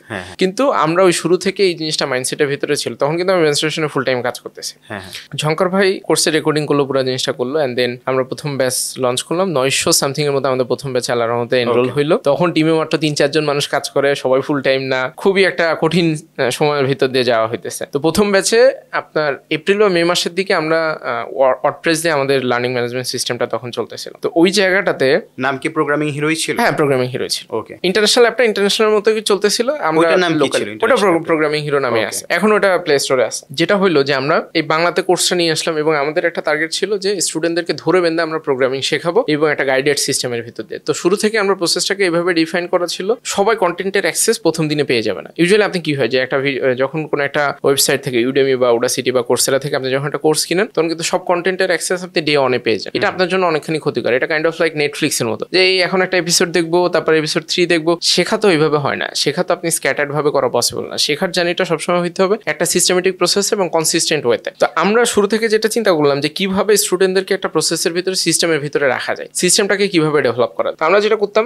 এখনো সেটাই করি, যে রাত 10টার সময় ভিডিও রিলিজ হয় আমাদের প্ল্যাটফর্মের ভিতরে। আজকের ভিডিও আপনি আজকে দেখা শেষ না করলে কালকের ভিডিওতে আপনি অ্যাক্সেস পাবেন। প্রথমে আজকেরটা শেষ করতে হবে, তারপর আপনি কালকেরটাতে। সো আপনার মন চাইলে আপনি র্যান্ডমলি ভিডিও দেখতে পারবেন। তাহলে যদি কেউ মিস করে, সে একদিন পেছনে থাকবে, একদিন পিছিয়ে থাকবে, এবং সে যেটা করবে যে আজকেরটা তাকে দেখা শেষ করতে হবে, তারপরে সে কালকেরটাতে অ্যাক্সেস পাবে। আর যদি সে আজকেরটাও না দেখে, কালকেরটাও না দেখে, তৃতীয় দিনের কন্টেন্ট তার কাছে লক অবস্থাতে থাকবে। তাকে প্রথম দিন দ্বিতীয় দিন শেষ করে তারপর তৃতীয় দিনের সাথে। সো আপনাকে সিকোয়েন্স মেনটেন করতে হবে। সিকোয়েন্স মেনটেন না করলে আপনি সামনে আগাইতে পারবেন না। এন্ড পরবর্তীতে আমরা এখনো যেটা হয়, সাউথ এশিয়া রিজনের একটা বড় সমস্যা যে আমরা ছোটবেলা থেকে কোচিং সেন্টারে পড়াশোনা করে বড় হয়েছি। সো কোচিং সেন্টারে কি হয় যে আমি ক্লাসরুমে মনোযোগী হই না স্কুল বা কলেজের ভিতরে, তারপর কোচিং সেন্টারে স্যারের কাছ থেকে আমি শিখতে যাই। সেম আমাদের যেটা হয় যে আমি ইউটিউব থেকে যখন একটা ভিডিও দেখি, আমি প্রপারলি ওখান থেকে শিখতে পারি না, শেখার ভিতরে কিছুটা ঘাটতি থেকে যায়। তো আমাদের ডেইলি আমাদের প্ল্যাটফর্মের ভিতরে ভিডিও রিলিজ হয় এবং প্রত্যেক দিন 3 টাইমস লাইভ সাপোর্ট সেশন হয়। সাপোর্ট সেশনের ভিতরে আমাদের একজন ইনস্ট্রাক্টর বসে থাকে। আপনি গুগল মিটের ভিতরে আপনার স্ক্রিনটা শেয়ার করবেন, স্ক্রিনটা শেয়ার করে আপনার প্রবলেমটা দেখাবেন, আপনার সমস্যা, সে আপনাকে ভার্বালি। হয় কি, যখন টেকনোলজি শেখা হয় প্রথম দিকে অনেক চ্যালেঞ্জ হয়, মানে এমন ইস্যু বা এমন বাগ ধরা পড়ে, তখন দেখা যায় খুবই ফ্রাস্ট্রেটিং মনে হয়। 4 ঘন্টা 5 ঘন্টা ধরে লেগে থাকার পরেও সমস্যাটা সমাধান হয় না। তখন যদি একটা বড় ভাইয়ের সাথে কথা বলা যায়, জাস্ট একটু ছোট ডিসকাশন করতে পারলে সমস্যাটা সমাধান হয়ে যায়। সমস্যা হইতেছে সবার তো বড় ভাই নেই, সবার তো বড় ভাই ডেভেলপার না। তো সেই জায়গাটাতে আপনি যখন এরকম একটা এনভায়রনমেন্ট পাবেন যেখানে যে আপনার ইনস্ট্রাক্টর থাকতেছে, daily 3 Times live support session থাকে, সেখানে আপনি যে কিন্তু আপনার সমস্যাটা সমাধান করে নিতে পারেন। এবং এই পুরো প্রসেসটা চলে। And then every 8 to 10 days আপনার একটা করে অ্যাসাইনমেন্ট থাকে, আবার একটা করে লাইভ ক্লাস হয়, যেখানে এই 8-10 দিন ধরে যা শিখলেন তার একটা রিভাইজ ক্লাস। অ্যাসাইনমেন্টও কিন্তু আমরা ম্যানুয়ালি আমাদের ইনস্ট্রাক্টররা ভেরিফাই করে তারপরে কিন্তু একটা স্কোরিং করে, এবং অ্যাসাইনমেন্ট যদি আপনি সাবমিট না করেন, আপনি কিন্তু সামনের দিকে আগাইতে পারবেন না। সো প্রত্যেকটা জায়গায় জায়গায় বাধা দেওয়া আছে, এবং পুরো জার্নিটা আমরা এমনভাবে সাজানো কমপ্লিট ওয়েব ডেভেলপমেন্টের, যে একজন ফ্রেশার, তো ফ্রেশার বলতে আমি যেটা বুঝাইতে চাই, এটার সাথে সিএসসি নন সিএসসি কোনো কানেকশন নাই। আমাদের একটা ফান্ডামেন্টাল ফিলোসফি হচ্ছে প্রোগ্রামিং বা টেকনোলজি, এটা একটা ল্যাঙ্গুয়েজ, প্রোগ্রামিং ল্যাঙ্গুয়েজ। আগামী দুনিয়া বা আগামী পৃথিবীর ল্যাঙ্গুয়েজ হবে হইতেছে প্রোগ্রামিং। তো সেই জায়গাটাতে সবার কম বেশি প্রোগ্রামিং সম্পর্কে ধারণা থাকা প্রয়োজন। কারণ আপনি এক্সেলের ভিতরে ধরেন খুব ইন্টেন্সিভ একটা কাজ করবেন, বা এক্সেলের ভিতরে একটু অটোমেশন করবেন, সেখানে কিন্তু আপনার ভিজুয়াল বেসিক দিয়ে প্রোগ্রামিং করতে হয়। গুগল শিটের ভিতরে যদি আপনি একটু অটোমেশন করতে চাই, জি স্ক্রিপ্ট নামে একটা জিনিস আছে, যেটা গুগলের kind of like Java script, ওইটা দিয়ে আপনাকে কোড করে ওখানে আপনি বিভিন্ন ধরনের কাস্টমাইজেশন করতে পারেন। তো তার মানে দেখেন, আপনি গুগল শিট ইউজ করবেন, আপনি একজন বিজনেস পার্সন, সেখানে যদি আপনি এক্সটেন্সিভ কোনো ফিচার আনতে নিয়ে চান, তখন কিন্তু আপনাকে কোড করতে হবে। যে কোড করতে পারে সে কি একটা হাই লেভেলের সফটওয়্যার ইঞ্জিনিয়ার? না, সে সফটওয়্যার ইঞ্জিনিয়ার না, কিন্তু সে টেকনোলজিক্যালি এনেবলড একটা পার্সন, এবং সেটা ছাড়া তো সামনের দিকে আমাদের জন্য আগানো অনেকখানি কঠিন হয়ে যাবে, কারণ প্রত্যেকটা জায়গায় জায়গায় এখন কিন্তু টেকনোলজি ইভলভ করতেছে। সো আমরা যেটা চিন্তা করলাম যে প্রোগ্রামিং জিনিসটা সবার অ্যাটলিস্ট একটা সুযোগ পাওয়া উচিত, কারণ আপনাকে তো অ্যাটলিস্ট 6 মাস চেষ্টা করে দেখতে হবে যে প্রোগ্রামিং কি আমাকে দিয়ে শেখা সম্ভব কিনা, এবং এই 6 মাসের মতো সময় আপনাকে মিনিমাম ডেইলি 6 থেকে 7 ঘন্টা সময় দিতে হবে। প্রোগ্রামিং হিরো কোর্সে যদি কেউ ভর্তি হয়, ডেইলি 6 থেকে 7 ঘন্টা তাকে সময় দিতে হয়। সময়টা যদি আপনি না দেন, সময় দেওয়া বলতে তাকে কোডিং করতে হয়, প্র্যাকটিস করতে হয়, ভিডিও দেখতে হয়, তাহলে কিন্তু আপনি সামনে আগাইতে পারবেন না। 6 মাসের কোর্স করে কি আপনি একদম মাস্টার লেভেলের একজন ডেভেলপার হয়ে যাবেন? না, আপনি অ্যাটলিস্ট ইন্টার্নশিপ করতে পারেন, এই লেভেলের একটা জায়গাতে পৌঁছাবেন, বা একটা ফাউন্ডেশন আপনার তৈরি হবে, যেখান থেকে আপনি আবার সামনের দিকে আগায় যেতে পারবেন। এবং সেটা দিয়ে আপনি পরবর্তীতে আপনার হয় কি, যে আমরা তো অনেকে অনেক কিছু হইতে চাই, অনেক কিছু করতে চাই, কিন্তু ওই যে শুরুর দিকে একটা মোমেন্টাম তৈরি করতে হয়, যে ভাই আমি শেখার জার্নিটা মাত্র স্টার্ট করবো। আমাদের যেটা হয় যে আমরা শেখা শুরু করি 2 দিন 3 দিন 4 দিন শিখি, 5 দিনের দিন আমরা হাওয়া হয়ে যাই। 5 দিনের দিন যে এই যে হাওয়া হয়ে যায়, পরে কিন্তু আবার 1 সপ্তাহ বা 1 মাস পরে এটার মধ্যে ফেরত আসি, তখন আবার কিন্তু জিরো থেকে স্টার্ট করতে হয়। তখন কিন্তু আমার কোনো জিনিসই প্রপারলি শেখা হয় না। কিন্তু আমি যদি ডেইলি একটু নিয়ম করি যে 1 ঘন্টা ডেইলি একটা জিনিসের সময় দেবো, আপনি দেখবেন 6 মাস পরে আপনি আপনার অন্যরকম একটা নিজেকে আবিষ্কার করবেন। এই জায়গাটাতে আমরা প্রোগ্রামিং এর কোর্সটাতে আমরা সবসময় যেটা আমরা মাথায় রাখছি, যে পুরো পার্সোনালাইজড, আমরা যে কারণে বলতেছি পার্সোনালাইজড জিনিসটা আমরা অলরেডি এখন ইন ডেভেলপমেন্টে আছে, যে সিস্টেম প্রত্যেকটা ধাপে ধাপে আমাদের আমাদের স্টুডেন্টদেরকে অ্যাসেস করে সে বুঝবে যে তাকে এখন কি ধরনের লার্নিং ম্যাটেরিয়াল দেওয়া দরকার। ডেইলি যে 3 টাইমস লাইভ সাপোর্ট সেশন, অ্যাসাইনমেন্টগুলো আছে, এন্ড দেন কোর্সের প্রথম 5 মাস যখন চলে, এবং প্রোগ্রামিং হিরো কোর্সে কিন্তু চাইলে যে কেউ যে কোনো সময় ভর্তি হতে পারে না, নির্দিষ্ট একটা সময় আছে। বছরে আমাদের মাত্র 2টা ব্যাচ চলে, কমপ্লিট ওয়েব ডেভেলপমেন্ট যে কোর্সটা, সেখানে যে কোনো ফ্রেশার জয়েন করতে পারে। তবে অবশ্যই মিনিমাম ইংলিশ পড়তে পারে বা বুঝতে পারে এরকম একটা দক্ষতা থাকা উচিত, কারণ প্রোগ্রামিং এর ডকুমেন্টেশন থেকে শুরু করে ভিডিও সবকিছু ইংলিশে থাকে। আমাদের ভিডিও বাংলাতে, কিন্তু তার যখন সাপোর্টিং কোনো একটা ভিডিও দেখতে হবে তখন কিন্তু সেটা ইংলিশে থাকবে, বাট ডকুমেন্টেশন পড়তে হলে ইংলিশে। পাশাপাশি অ্যাটলিস্ট ব্রাউজার চালাইতে পারে এই লেভেলের একটা দক্ষতা থাকা দরকার, কারণ আপনি যদি ব্রাউজার চালাতে না পারেন, ইন্টারনেট মোটামুটি ব্রাউজ করতে না পারেন, তখন কিন্তু আপনার জন্য শেখাতে অনেকখানি ডিফিকাল্ট। আর HTML CSS নিয়ে যদি হালকা পাতলা ধারণা থাকে তাহলে ভালো। এবং আমাদের তো এখন HSC লেভেলে HTML CSS সম্পর্কে একটা ধারণা থাকে ICT বইয়ের ভিতরে, সেটা যদি কেউ মোটামুটি করতে পারে তাহলে ভালো। এবং আমরা পুরো কোর্সটাকে যেভাবে চিন্তা করছি যে 6 মাসের কোর্স করা শেষ হয়ে যাওয়ার পরে এটা একটা জায়গাতে ইমপ্লিমেন্ট করতে হবে। ইমপ্লিমেন্ট মিনস হইতেছে আপনি যদি একটা প্র্যাকটিক্যালি কাজ না করেন তাহলে কিন্তু শেখাটা পরিপক্ত হচ্ছে না, পুরো জিনিসটা থিওরিটিক্যাল হয়ে যেতেছে। তো এই জায়গাটাতে আমরা চিন্তা করলাম যে মার্কেটে ফ্রিল্যান্সিং নিয়ে একটা কাইন্ড অফ স্যাচুরেশন তৈরি হয়েছে, এবং এই ফ্রিল্যান্সিং করে টাকা পয়সা $1000 ইনকাম করবে। $1000 একটা ঘটনা আছে, আমরা যে জিনিসটা সবসময় মিসআন্ডারস্ট্যান্ড করি, সেটা হচ্ছে আপনি যখন আপওয়ার্কে বা ফাইবারে কাজ করতে যাবেন তখন কিন্তু শুধু আপনার ডেভেলপমেন্ট স্কিল দিয়ে হবে না, you have to be a very good salesman and marketing person. কারণ আপনার নিজেকে সেল করতে হবে। আপনি বুঝেন, বাংলাদেশি হিসেবে বা বাঙালি হিসেবে আমরা সবাই কি ভালো সেলসম্যান? আমরা কি ভালো মানুষকে কনভিন্স করতে পারি? আমরা মাঝে মাঝে মানুষকে ভুলভাল বুঝাইতে পারি, বুঝাই তারপরে একটা জোড়াতালি দিয়ে একটা জিনিস ডেলিভার করি, সেটা তো আসলে হইলো না, সেটা আপনাকে সাস্টেনেবল করবে না। আপনি ডেভেলপার হইতে চাইছিলেন, ডেভেলপার হয়তো বা হইছেন, টেকনিক্যাল স্কিল আপনি অ্যাচিভ করছেন, কিন্তু যখন আপনি মার্কেট প্লেসে কাজ করতে যাবেন তখন তো আপনার সেলসের স্কিল লাগবে, কমিউনিকেশন স্কিল লাগবে, সেটা তো সবার পক্ষে সম্ভব না। তার মানে আপনি টেকনিক্যাল স্কিল আপনার ভালো, কিন্তু মার্কেট প্লেসে যে আপনি কিন্তু ধরা খেয়ে বসে আছেন, কারণ আপনি বুঝতেছেন না যে কিভাবে মানুষকে কনভিন্স করবেন বা করবেন। হোয়ারাজ আপনি যদি চিন্তা করতেন যে আমি স্কিল সেটটাকে ভালো করবো করে আমি প্রফেশনালি কোনো একটা কোম্পানিতে চাকরি করবো, আপনি চিন্তা করেন ধরেন রকমারিতে কোনো একজন ডেভেলপার যদি জয়েন করে, তখন কি হয়? রকমারির বই বেচার সেলসের স্ট্র্যাটেজি কিন্তু সে তৈরি করে না, সে কিন্তু চিন্তা করে রকমের প্ল্যাটফর্মে আমার একটা ফিচার ফাংশনটি তৈরি করতে হবে যেটা তার কোর টেকনিক্যাল স্কিলের সাথে ডিরেক্টলি কানেক্টেড, সে শুধুমাত্র সেই পার্টটুকুই করে, তাকে কিন্তু আবার ওই সেলস আর মার্কেটিং এর ভিতরে ঢুকতে হয় না।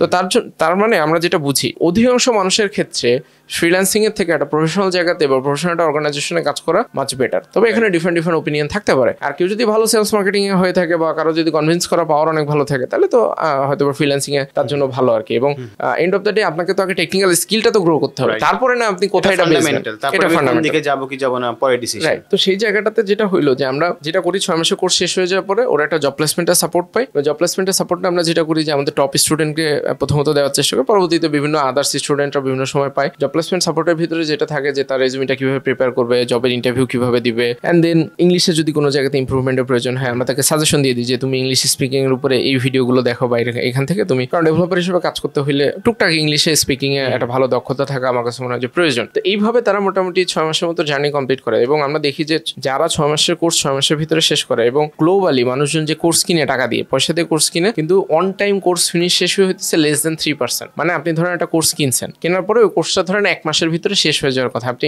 ইউডেমিতে কোর্স কিনলে দেখেন না যে 1 তারিখ থেকে শুরু করছেন কত পার্সেন্ট, 1 মাসেরটা 1 মাসে মানুষ শেষ করে না, কোনোদিনই শেষ করে না। এবং অনেক ক্ষেত্রে বিশেষে দেখা যায় যে মানুষ প্রথম 1 সপ্তাহ ভিডিও দেখে, এরপর আর ভিডিও দেখে না। কোর্সের কিন্তু ফিনিশ রেশিও ভয়াবহ রকমের কম। তো আল্লাহর রহমতে আমরা এখন পর্যন্ত প্রায় 37% এর মতো কোর্স ফিনিশ রেশিও অ্যাচিভ করতে পারছি। 3% থেকে 37। হ্যাঁ, সো 37% মিন্স হইতেছে 100 জনের ভিতরে 37 জন 6 মাসের কোর্স 6 মাসে শেষ করে। বাকি স্টুডেন্টরা তাদের কাছে তো কোর্সের অ্যাক্সেস থাকে, তারা সময় সুযোগ বুঝে পরবর্তীতে দেখা যায় যে তারাও শেষ করে। এবং সব মিলে দেখা যায় যে আমরা মোটামুটি 1 বছরের মতো সময়ের ভিতরে 60-70% মানুষ কোর্স ফিনিশ করতে পারে। অনেক ক্ষেত্রে আমরা অনেক সময় শুনি যে মানুষজন বলে যে 100% কোর্স ফিনিশ রেশিও, এটা হইতেছে আমার কাছে মনে হয় যে একটা মিসলিডিং ইনফরমেশন আর কি। কারণ 100% course finish ratio international organisation গুলো অ্যাচিভ করতে পারে না। সেখানে আমরা কিভাবে আসলে দাবি করি যে 100%, এটা খুবই অযৌক্তিক একটা জিনিস হয়। কারণ একটা মানুষের লাইফে 6 মাসের মতো সময় বিভিন্ন ধরনের ইভেন্ট চলতে থাকে, এবং আমাদের কোর্সে এমন জিনিসপত্র চলে যে আপনি ধরেন 1 সপ্তাহ 2 সপ্তাহ ভিডিও দেখলেন না, আমাদের একটা লিস্ট জেনারেট হয়ে যায়, সেখানে আমাদের একটা ডেডিকেটেড টিমই আছে, student care team,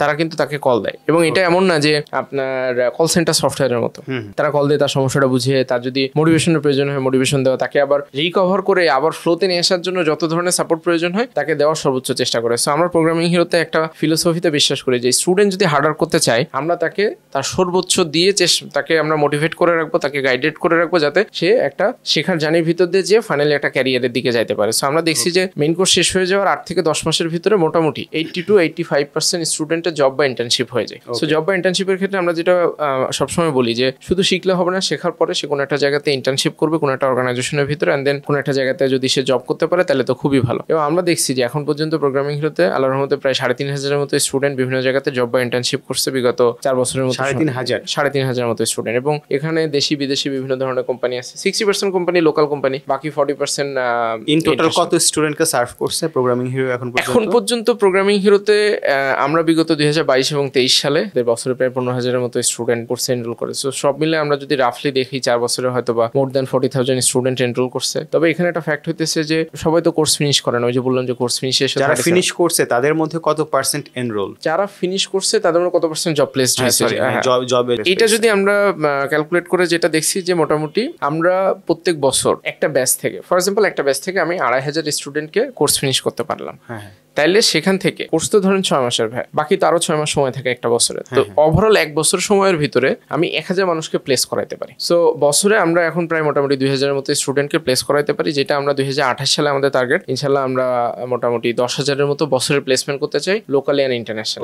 so it's a very big ambitious goal, but ইনশাল্লাহ হয়তো এটার জন্য। রেশিওটা কেমন আপনার যে প্লেসমেন্ট এখন হচ্ছে? প্লেসমেন্টের রেশিও আমি যদি মানে বাংলাদেশ এবং ইন্টারন্যাশনাল, বাংলাদেশে 60% হয়, ইন্টারন্যাশনালি 40%-এর মধ্যে। তবে আমরা ইন্টারন্যাশনাল প্লেসমেন্টটা বাড়ানোর চেষ্টা করবো, কারণ বাংলাদেশের লোকাল কোম্পানিগুলোতে হয়তো অনেক সময় এই পরিমাণ মানুষ অ্যাকোমোডেট করে, বিশেষ করে ফ্রেশার হিসেবে অ্যাকোমোডেট করে একটু ডিফিকাল্ট, কারণ আমার স্টুডেন্টরা তো মেজরিটি হইতেছে ফ্রেশার। সো বাংলাদেশে কি হয়, আমরা তো আসলে মোস্টলি সার্ভিস ইন্ডাস্ট্রি, কারণ দেশে বিদেশের বিভিন্ন কোম্পানির জন্য আমরা মেজরিটি ক্ষেত্রে সফটওয়্যার তৈরি করি। তো সফটওয়্যার তৈরি করার ক্ষেত্রে সবসময় একটু এক্সপিরিয়েন্স পার্সন হইলে ভালো হয়, তবে ফ্রেশারদের জন্য যথেষ্ট জবের অপরচুনিটি থাকে আর কি, এরকম টাইপের। তো ওভারঅল যেটা ভাই বলতেছিলাম যে আমরা 2020 সালে এটা শুরু করলাম, এবং 2020 সালে এপ্রিল মে মাসের দিকে আমরা ওয়ার্ডপ্রেসে একটা সাইটের ভিতরে এটা হোস্ট করতাম। তো জঙ্গল ভাই আমাকে বললো যে রাকিব, তখন আমি আরেকটা এডটেক কোম্পানির একটা প্রোডাক্ট নিয়ে অলরেডি আমি ব্রেনস্টর্মিং হয়ে কাজ করতেছি। সো এডটেক প্রোডাক্ট নিয়ে আমার মোটামুটি একটা ধারণা হয়েছে। তখন আমি বাইজুস নিয়ে অনেক গবেষণা করছি, স্টাডি করছি। তবে যে এডটেক কোম্পানি সেটা স্কিল ডেভেলপমেন্টের সাথে কোনোভাবে কানেক্টেড ছিল না, তারা একাডেমিক নিয়ে কাজ করতো আর কি। তাদের বিজনেসের ফিলোসফি আর প্রোগ্রামিং পুরোপুরি ডিফারেন্ট একটা জিনিস ছিল। জঙ্গল ভাই বললো যে রাকিব, এটা তো প্ল্যাটফর্মে বা আমাদের যেই টেকনোলজি প্ল্যাটফর্মটা আছে এর মধ্যে তো খুব সমস্যা দেখা দিচ্ছে, দেখো যে কিভাবে হেল্প করতে পারো। তো এর মধ্যে আমাকে 2020-এর শুরুর দিকে জঙ্গল ভাই যখন এটা স্টার্ট করতেছে তখন আমাকে বলছে যে তুমি জয়েন করো ফুল টাইম। আমি বলছি যে না ভাই, এখনো সময় হয় নাই, আর একটু শিখতে হবে, আর একটু শিখে আমাকে একটু সময় দেন, আমি আপনার সাথে অবশ্যই জয়েন করবো, কিন্তু আর একটু সময় দেন। তো পরে আমি 2020 সালে মোটামুটি পার্ট টাইম কাজ করা শুরু করলাম। ওই প্রথমে আমাদের 2জন প্রোডাক্ট ম্যানেজার ছিল, আমাদের রাসেল ভাই এবং রেজা ভাই। সো 2জনকে আমি কাইন্ড অফ বিভিন্ন জায়গাতে হেল্প করতাম যে কিভাবে আসলে প্রোডাক্টের ফিচার ফাংশনালিটি প্ল্যান করতে হয়, বা সামনে ফিচারিস্টিক জিনিসপত্রগুলো নিয়ে চিন্তা ভাবনা করতে হয়, টেকনোলজিক্যাল জায়গাতে কি ধরনের ডিসিশন আমরা নিতে পারি, বিশেষ করে প্ল্যাটফর্মের জায়গাটাতে। কারণ কোর্সের জায়গাটাতে ভাইয়া পুরোপুরি ফোকাসড, এবং এখনো ভাইয়া ফোকাসড। উনি কন্টেন্টের জায়গাটাতে যে কোর্সের কারিকুলাম কি হবে, কিভাবে শেখানো হবে, এই জায়গাটায় ভাইয়া এখনো মেজর না, মানে উনি মেজরিটি রোল প্লে করে আর কি। এর পরবর্তীতে যেটা হলো যে আমি মোটামুটি পার্ট টাইম কাজ করা শুরু করলাম 2020, এন্ড দেন আমাদের টিম আলার মধ্যে গ্রো করা স্টার্ট করলো। শুরু থেকে হায়ারিং থেকে শুরু করে এখন আমি হায়ারিং এর সাথে পুরোপুরি কানেক্টেড। আমাদের অর্গানাইজেশনে এখন আমরা জিনিসটাকে যেটা করি যে আমরা 3জন পার্টনারের মতো করে চিন্তা করি, যেখানে শঙ্কর ভাই আছে, আমি এবং আমাদের রাসেল আছে। যেখানে শঙ্কর ভাই তার কন্টেন্ট এবং স্টুডেন্টকে কিভাবে শেখানো হবে সেই জায়গাটাতে তার মেজর ফোকাস থাকে, এবং at the same time as the CEO, as the founder, ওনার বিভিন্ন ধরনের স্ট্র্যাটেজিক জিনিসপত্র উনি অনেক সময় ডিসিশন দেয়। আর রাসেল ভাই যে কাজটা করে যে উনি প্রোডাক্ট অ্যান্ড টেকনোলজি টিমটা নিয়ে পুরোপুরি ফোকাস। আল্লাহর মতো এখন আমাদের 132 জনের টিম, এবং সবাই ফুল টাইম, সবাই রিমোটলি কাজ করে বাংলাদেশের বিভিন্ন প্রান্ত থেকে। আর আমি যে কাজটা করি, আমাদের ডিজিটাল গ্রোথ বলে একটা জিনিস আছে, যেটা কাইন্ড অফ মার্কেটিং এর মতো, যে আমাদের আউটরিচ প্রোগ্রামগুলো কেমন হবে। এবং প্রোগ্রামিং হিরো কখনোই আপনি প্রোগ্রামিং হিরো কোনো পেইড অ্যাডভার্টাইজমেন্ট বা টাইপের কিছু দেখবেন না, আমরা কোথাও পেইড অ্যাডভার্টাইজমেন্ট কখনো করি না। ইনফ্যাক্ট কেউ যখন প্রোগ্রামিং হিরো কোর্স করতে চায়, আমরা সবসময় বলি যে ভাই, তোমাকে কিন্তু ডেইলি 6 থেকে 7 ঘন্টা কোডিং করতে হবে। ডেইলি যদি 6 থেকে 7 ঘন্টা কোডিং করার মন মানসিকতা থাকে, পরিশ্রম করার মানসিকতা থাকে, তাইলেই শুধু কোর্সে ভর্তি হও, আদারওয়াইজ কোর্সে ভর্তি হয়ে কোনো ধরনের লাভ হবে না। খুব স্ট্রেট ফরওয়ার্ড। আমরা ধরেন ফুল লাইফ অফ হয় যে, এবং ইনফ্যাক্ট আমরা যখন প্রত্যেক মাসে যে সাকসেসফুল জব প্লেসমেন্টের আমরা যে পোস্টারগুলো দেই, সেটার প্রথম পোস্টারটা থাকে একটা ডিসক্লেইমার। এখানে যারা জব পাইছে যে 100 জন, তারা তার নিজের যোগ্যতা দিয়ে চাকরি বাকরি পাইছে, আমরা শুধুমাত্র তাকে পরিশ্রম করতে বা একটা গাইডেড এনভায়রনমেন্টের ভিতরে রাখছি। সো প্রোগ্রামিং হিরো কখনো জব গ্যারান্টি দেয় না, তোমাকে তোমার পরিশ্রম তোমার নিজেকেই করতে হবে, কিন্তু প্রোগ্রামিং হিরো তোমাকে সাপোর্ট দিবে যে কিভাবে তুমি এই 6 থেকে 7 ঘন্টা পরিশ্রম করতে পারো এবং সামনের দিকে আগে একটা জব বা ইন্টার্নশিপের ভিতরে তুমি ঢোকা পসিবল। সো রাসেল ভাই বেসিক্যালি প্রোডাকশন টেকনোলজি, এবং আমার ক্ষেত্রে আমি ডিজিটাল গ্রোথ, আমাদের এইচআর আছে, এন্ড দেন কোর্সটা যেভাবে রান হয় সেটা 2টা পার্ট আছে, একটা হচ্ছে কন্টেন্ট আর একটা হচ্ছে রেগুলার অপারেশন। তো রেগুলার অপারেশনের জায়গাতে আমাদের যে 5 জন মুভার্স এর কথা বলতেছিলাম, বিশেষ করে যারা আমাদের লিডারশিপ, 3 জনের বাইরে, হ্যাঁ 3 জনের বাইরে। এবং প্রোগ্রামিং হিরোতে যারা কাজ করে 132 জন, তার অলমোস্ট 85% মতো প্রোগ্রামিং হিরোর স্টুডেন্ট। ওকে, সো বিভিন্ন ভালো একটা হ্যাঁ বিষয়। যে বিভিন্ন ব্যাচের ভিতরে যারা টপ স্টুডেন্ট ছিল তাদেরকে আমরা পরবর্তীতে হায়ার করে ফেলছি, কারণ ওরা তো অর্গানাইজেশনের ফিলোসফি বুঝে, আমাদের কালচারটা বুঝে, সো ওদের জন্য হেল্প হয়। এবং আমাদের যে লিডারশিপ টিমে 5 জনের কথা বলতেছি, খুবই আল্লাহর অশেষ রহমত যে ওরা সবাই এমন না যে ওদের ক্যারিয়ারে অন্য কোনো জব করার এক্সপিরিয়েন্স আছে, কিন্তু ওরা ওদের নিজেদের যোগ্যতা দিয়ে এক একটা টিম এখন লিড করার চেষ্টা করতেছে। কারো কারো টিমে 10 জন 15 জন, কারো টিমে হয়তো বা 30-32 জন মানুষের কাজ করে। ওই জায়গাটাতে ওরা খুব ভালো কাজ করার চেষ্টা করতেছে বিগত 3.5 বছরের মতো সময় ধরে, এবং ওরা ওদের সর্বোচ্চ দিয়ে চেষ্টা করে এবং ওরা খুব ভালো মতো কাজ করে। এই কারণে আমি বিভিন্ন জায়গাতে বসে গল্প করার সুযোগ হয়, আদারওয়াইজ তো টাইম ম্যানেজ করা অনেকখানি ডিফিকাল্ট হয়ে যেত। এবং আমাদের অর্গানাইজেশনে একটা ব্যাপার হইতেছে যে আমরা এক্সপেরিমেন্টাল মাইন্ডসেটে সবসময় বিশ্বাস করি। সো যারা লিডারশিপ টিমে আছে বা আমাদের সমস্ত টিম মেম্বার সবাই যে কোনো সময় যে কোনো আইডিয়া নিয়ে তার ম্যানেজার থেকে শুরু করে আমার কাছে, ঝঙ্কাপের কাছে বা যে কোনো কারোর কাছে এসে সে কথা বলতে পারে যে ভাই এই একটা নতুন আইডিয়া আসছে বা এই জায়গাটাতে। এই জিনিসটা খুবই খুবই প্রয়োজন, কারণ আমি যখন একটা লার্জ টিম চালাচ্ছি সেখানে যদি প্রপার এম্পাওয়ারমেন্টটা না করা হয় তখন আমরা অনেক সময় দেখা যায় যে অনেক ভালো ভালো আইডিয়া বা ভালো ভালো স্ট্র্যাটেজি কিন্তু আমরা মিস করে ফেলার একটা ভালো সুযোগ ওই জায়গাটাতে থাকে। সো এর পরবর্তীতে ফাস্ট ফরওয়ার্ড যেটা হলো যে 2020-এ আমরা প্ল্যাটফর্মটাকে নিজেরা তৈরি করা স্টার্ট করলাম। 2021-এ আবার ঝঙ্কর ভাই আমাকে বললো যে তুমি এখন আসার প্ল্যান করো, তো তখনও বললাম যে ভাই এখনো সময় হয় নাই। তারপরে 2022-এ আবার ঝঙ্কর ভাই বললো যে এখন দেখো যে কি চিন্তা ভাবনা করবা। তো ততদিন আমাদের টিম বড় হওয়া শুরু হয়েছে, 60-70 জনের মতো মানুষ হয়ে গেছে অলরেডি। তখন আমি ঝঙ্কর ভাই বললাম যে ভাই 2022-এ আমি বিয়ে করবো, তো এই বছর আসলে জব সুইচ করা বা এই করা একটু ডিফিকাল্ট হবে। তো পরে যেটা হইলো যে আমি যে বিয়ে করবো, বিয়ে করার জন্য আমার কাছে টাকা ছিল না কি, মানে আমি লাইফে যথেষ্ট টাকা পয়সা আল্লাহর মধ্যে ইনকাম করছি এবং সেই টাকা পয়সা আমার শখ পূরণের জন্য যথেষ্ট ভাবে আমি খরচ করছি। বিভিন্ন ধরনের ইলেকট্রনিক গ্যাজেট বা আদা জিনিসপত্রের প্রতি আমার ফ্যাসিনেশন কাজ করে। তো আমার যত ধরনের ইকুইপমেন্টস বা যা যা কিনা দরকার, যেহেতু আমার আল্লাহর মধ্যে বাসায় ফ্যামিলি সাপোর্ট দিতে হইতো না, সো আমি যা টাকা পয়সা ইনকাম করতাম রেজিস্ট্রেশন থেকে যথেষ্ট ভালো টাকা পয়সা, সেটা আমি এই খরচ করে ফেলতাম কাইন্ড অফ এন্টারটেইনমেন্ট। সো এটা আসলে কোনোভাবেই ভালো কাজ না, কারণ মানুষের জীবনে বিভিন্ন সময় বিয়ে শাদী করার বা এই টাইপের প্রয়োজন হয়, তখন তো আসলে টাকা পয়সা খুবই খুবই প্রয়োজন। এন্ড দেন যেটা হইলো, জঙ্গবাকে বললাম 2022-এ যে বিয়ে করবো, তা আমি তো বিয়ে করবো, এখন তো টাকা পয়সা নাই। তো আমি বললাম ভাইয়া বিয়ে তো করবো, টাকা পয়সা তো নাই। তো বললো তোমার বিয়ে করতে কত টাকা লাগবে? তো আমার বউ, তো আমার বান্ধবী ছিল, তো তার সাথে আমি বসে আলোচনা করলাম যে খুব মিনিমাম ভাবে কিভাবে আমরা বিয়ে করতে পারি। So she is also too kind. আমার অনেক ধরনের পাগলামি বা এই যে অনেক ধরনের জিনিসপত্র করি, এগুলোকে অনেক ধৈর্য সহ্য করে জিনিসটাকে ম্যানেজ করা, আদারওয়াইজ তো আসলে আমার জন্য করা খুবই খুবই ডিফিকাল্ট হইতো। সো এবং ইনফ্যাক্ট আমার বাসায় আমার আব্বা আম্মা এবং আমার শাশুড়ি বা আমার ফ্যামিলি মানুষজন যথেষ্ট কোঅপারেটিভ, আদারওয়াইজ তো কাজ করা খুব ডিফিকাল্ট। আমি অলমোস্ট লাইক দিনে 12 থেকে 15 ঘন্টা অফিসে জিনিসপত্রের মধ্যে ইনভলভ থাকি, সো অনেক ক্রিটিক্যাল হয়ে যেত আর কি। সো আমার বউর সাথে বসে তখন আলোচনা করলাম এবং দেখলাম যে 3.5 লাখ টাকা হইলে আমরা মোটামুটি বিয়ে শাদী এবং আমরা একটা ফ্ল্যাট বাসা নিব, সেখানে অল্প কিছু জিনিসপত্র আমরা কেনাকাটা করবো, এরকম একটা জিনিস। তো এবং খুব ঘরোয়া ভাবে বিয়ে করবো, এরকম একটা জিনিস। তো পরবর্তীতে আমি ঝঙ্কা ভাই বললাম যে ভাই 3.5 লাখ টাকার মতো লাগবে। তো ভাই বললো আচ্ছা ঠিক আছে, তুমি বিয়ে প্ল্যান করো, আমি দেখতেছি। তো আমার লাইফে আসলে এই মেন্টর বা গুরু আমি যেটাই বলি, রাইসুল ভাই বলি বা ঝঙ্কা ভাই বলি, তারা না থাকে। ইনফ্যাক্ট রিসেন্ট আমি সোহাগ ভাইয়ের সাথে আমি যথেষ্ট বসা শুরু করছি। সো ওনারা না থাকলে আসলে আমার পক্ষে সামনে আগানো কোনোভাবে সম্ভব হতো না, এবং আমার মনে হয় যে উপরওয়ালা প্ল্যান করে ওনাদের সাথে আমার পরিচয় করাইছে। পরবর্তীতে ঝঙ্কা ভাই টাকা দিলাম, আমি বিয়ে করলাম। এন্ড দেন বিয়ে করার পরে 2022-এর শেষের দিকে ঝঙ্কা ভাই দেশে আসে। তো দেশে আসার পরে আমরা অফলাইনে মিটিং করলাম যে কিভাবে আমরা কোন মডালিটিতে আমি জয়েন করব, কোন পজিশনে বা কি হবে না হবে, বিভিন্ন ধরনের ফাইন্যান্সিয়াল জিনিসপত্র, আদার জিনিসপত্র নিয়ে আমরা 3-4 বার ডিসকাশন করলাম। করার পরে ফাইনালি আমরা একটা কনক্লুশনে আসলাম যে আমি ফুল টাইম জয়েন করবো 2023-এ। এখন 2023-এ যে আমি ফুল টাইম জয়েন করবো, রাইসুল ভাই আবার শুরু থেকেই কিন্তু প্রোগ্রামিং হিরোর সাথে কাইন্ড অফ অ্যাডভাইজারি টাইপের কানেক্টেড। আমরা যখনই কোনো সমস্যার ভিতরে পড়ি ভাইয়ের কাছে যাই, ভাই আমাদেরকে বিভিন্ন ধরনের সাজেশন দেয়, তো ভাইয়া জানে যে আমি এটার ভিতরে কাজ করি। পরবর্তীতে যেটা হইলো যে আমার বিয়ে শাদী করলাম, বিয়ে শাদী করার পরে ঝঙ্কর ভাইয়ের সাথে এগুলো নিয়ে আলোচনা হইলো। 2023-এ আমরা মোটামুটি ডিসাইডেড হইলাম। ঝঙ্কর ভাই রাইসুল ভাইকে প্রথমে বলছিল, তারপরে রাইসুল ভাই তো বলছে যে রাইসুল ভাই সবসময় কখনো কোনো জিনিসে বাধা দেয় না, সে বেসিক্যালি বিভিন্ন ইনফরমেশন বা দিয়ে করে। অ্যান্ড দেন আমি রাইসুল ভাইয়ের সাথে বসি জিনিসটা নিয়ে যে ভাই আমি এরকম চিন্তা ভাবনা করতেছি।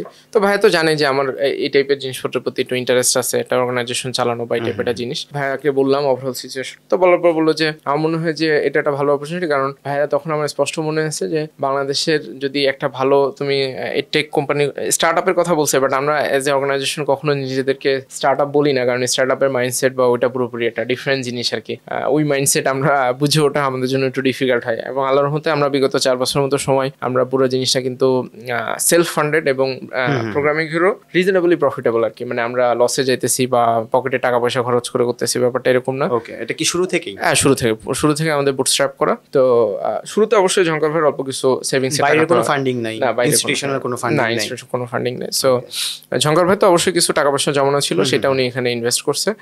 বাট আমরা আল্লাহর রহমতে ব্যাস্ট ট্রুথ থেকেই আমরা রিজনেবলি প্রফিটেবল, এবং এমন না যে আমরা কখনো লস করে জিনিসপত্র করতেছি, ব্যাপারটা এরকম না, বা আবার হাইলি প্রফিটেবল না আর কি, রিজনেবলি প্রফিটেবল।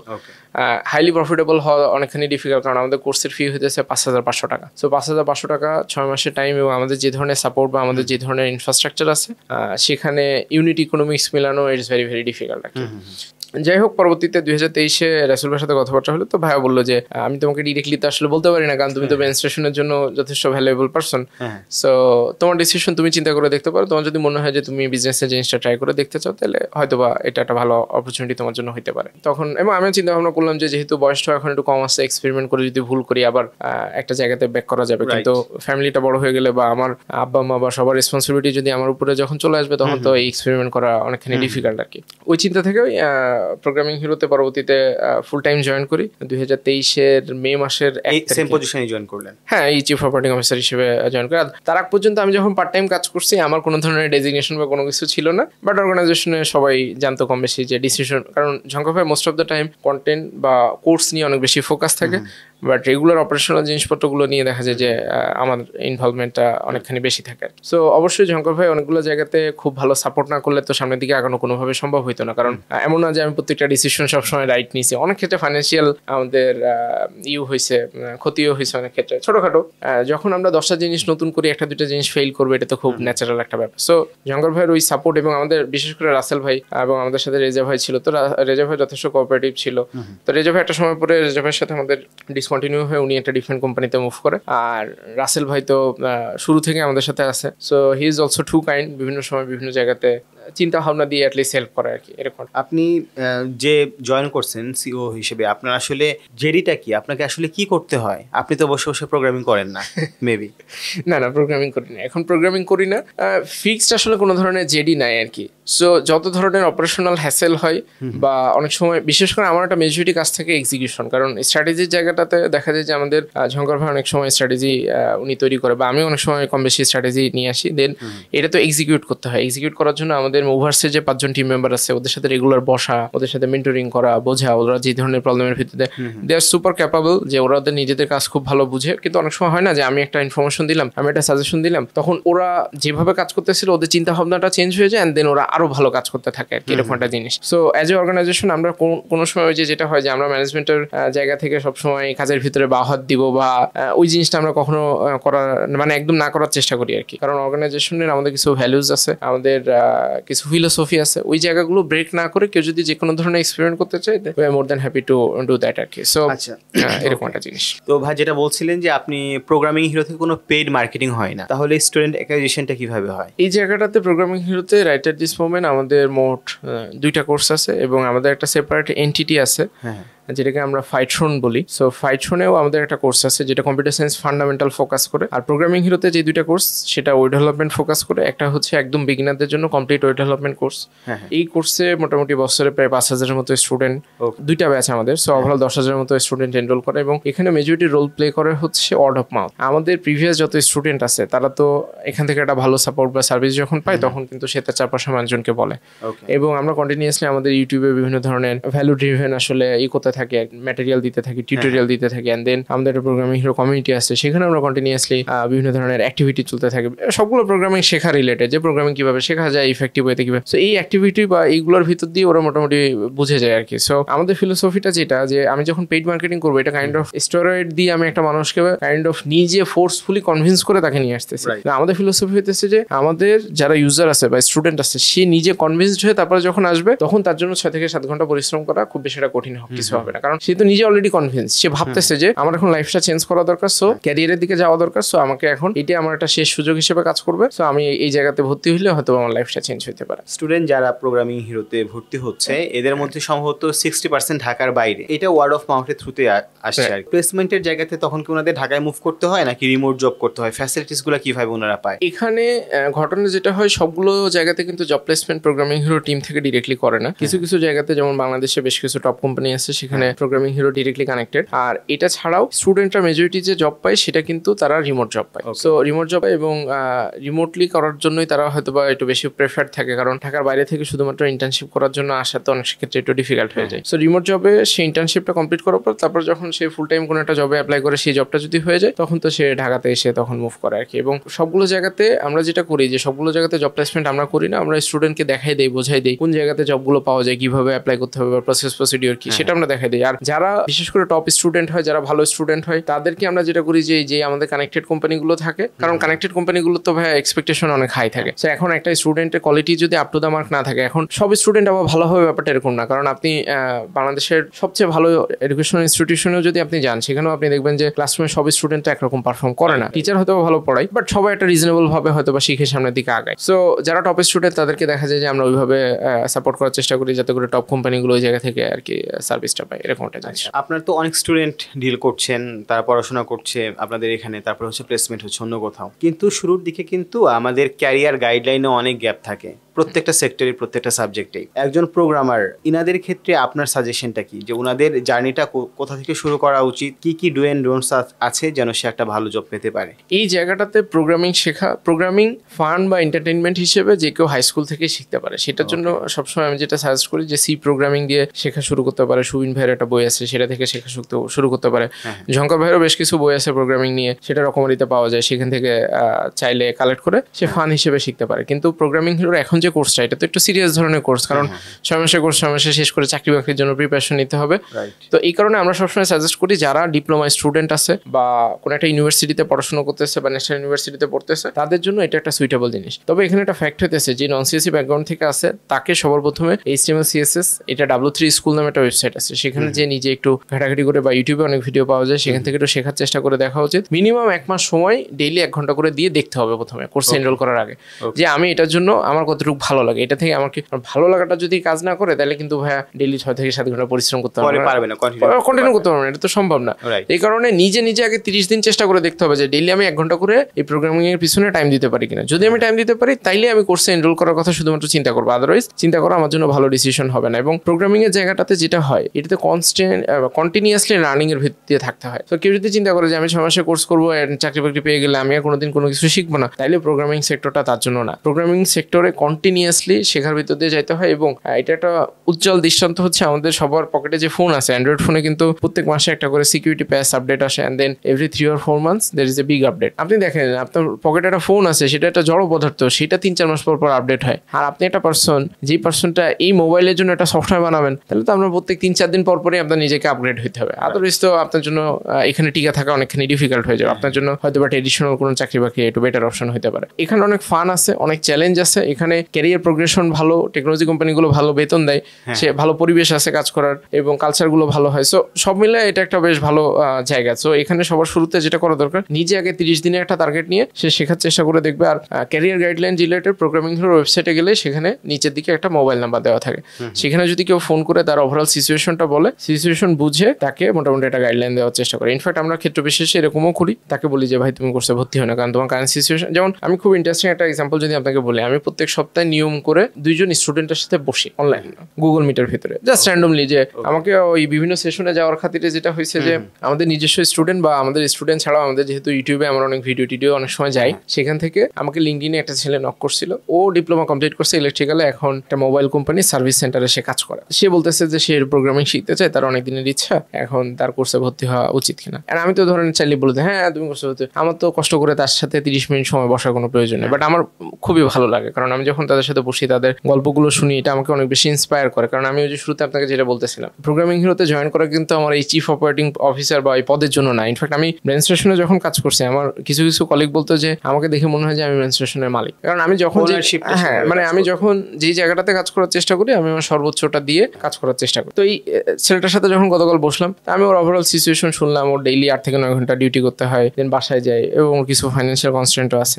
তো আমি ওকে একটা পুরো অন স্পট একটা প্ল্যান তৈরি করে দিচ্ছি যে আগামী 30 দিন তুমি এই প্ল্যান এবং এই রুটিন, তোমার ডেইলি লাইফের এই রুটিনটা ফলো করে যদি দেখো যে তুমি সাকসেসফুল, তাহলে এভরি 10 ডেজ তুমি আমাকে লিঙ্কডিনে মেসেজ দিয়ে জানাবা। তোমার সাথে আমি 10 দিন পর দরকার হলে আবার বসবো তোমাকে মোটিভেট করার জন্য। তুমি যদি 30 দিনের চ্যালেঞ্জ শেষ করতে পারো, তাহলে আমি তোমার সাথে বসে লাঞ্চ করবো, আর তুমি তার পরবর্তীতে তুমি ডিসাইড করবো তুমি কোর্সে ভর্তি হবা কি হবা না। কারণ এটা তো সবার ক্ষেত্রে করা পসিবল না। ও যেহেতু মেসেজ দিচ্ছে, সেই কারণে হয়তো বা কথা হয়েছে ওর সাথে পার্সোনালি। অ্যান্ড দেন ওকে আমি এই জিনিসটাও বলছি যে তুমি 30 দিন যদি কমপ্লিট করতে পারো, তাইলে তুমি কোর্সে ভর্তি হবে। এবং আমাদের নেক্সট ব্যাচের এনরোলমেন্ট আছে জুন মাসের 10 তারিখে।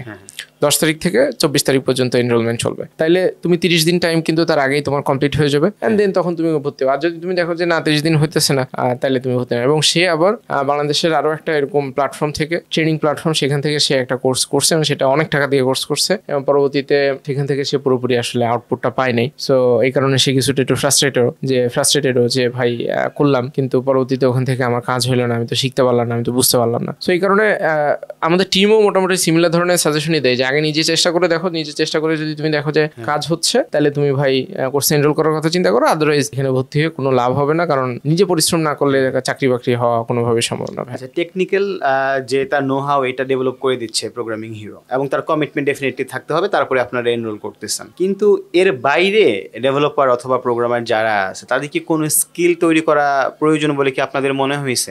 সেটা তো অবশ্যই, মানে কিছু স্কিল আমার কাছে মনে হয় যে হিউম্যান স্কিল, এই যে কথা বলার যে ব্যাপারটা, কমিউনিকেশন স্কিল, এটা তো একটা হিউম্যান স্কিল। এটা টেকনিক্যাল হোক নন টেকনিক্যাল হোক, সবার সাথে কিন্তু আমাদের ডেইলি লাইফে কথাবার্তা বলতে হয়। সেটা একটা রিজনেবল লেভেলে থাকতে হবে। এবং টেকনিক্যাল স্কিল বা এটা পাশাপাশি এই সফট স্কিল বলতে এমন হইতে হবে না যে সবাইকে অনেক এক্সট্রোভার্ট হইতে হবে, এরকম না। ব্যাপার হইতেছে যে আমাদের অ্যাজ এ নেশন আমাদের একটা প্রবলেম আছে। সেই প্রবলেমটা হইতেছে কি, আমরা যখন একটা টিমে কাজ করি, আমরা অনেক শাই ফিল করি। ধরেন আমাকে একটা কাজ দিয়েছে, আমি সেই কাজটা বলছে যে 3 দিন পরে তোমাকে কিন্তু ডেলিভারি দিতে হবে কাজটা। আমি কাজটা নিয়েছি, সবই ঠিকঠাক আছে, এন্ড দেন আমার 2 দিন চলে গেছে, কিন্তু আমি যে কাজটা সমস্যার সমাধান করতে পারতেছি না, এটা আমি আমার ম্যানেজারকেও জানাই না, আমার কোনো টিম মেম্বারকেও জানাই না, কারণ আমি লজ্জাবোধ করতেছি।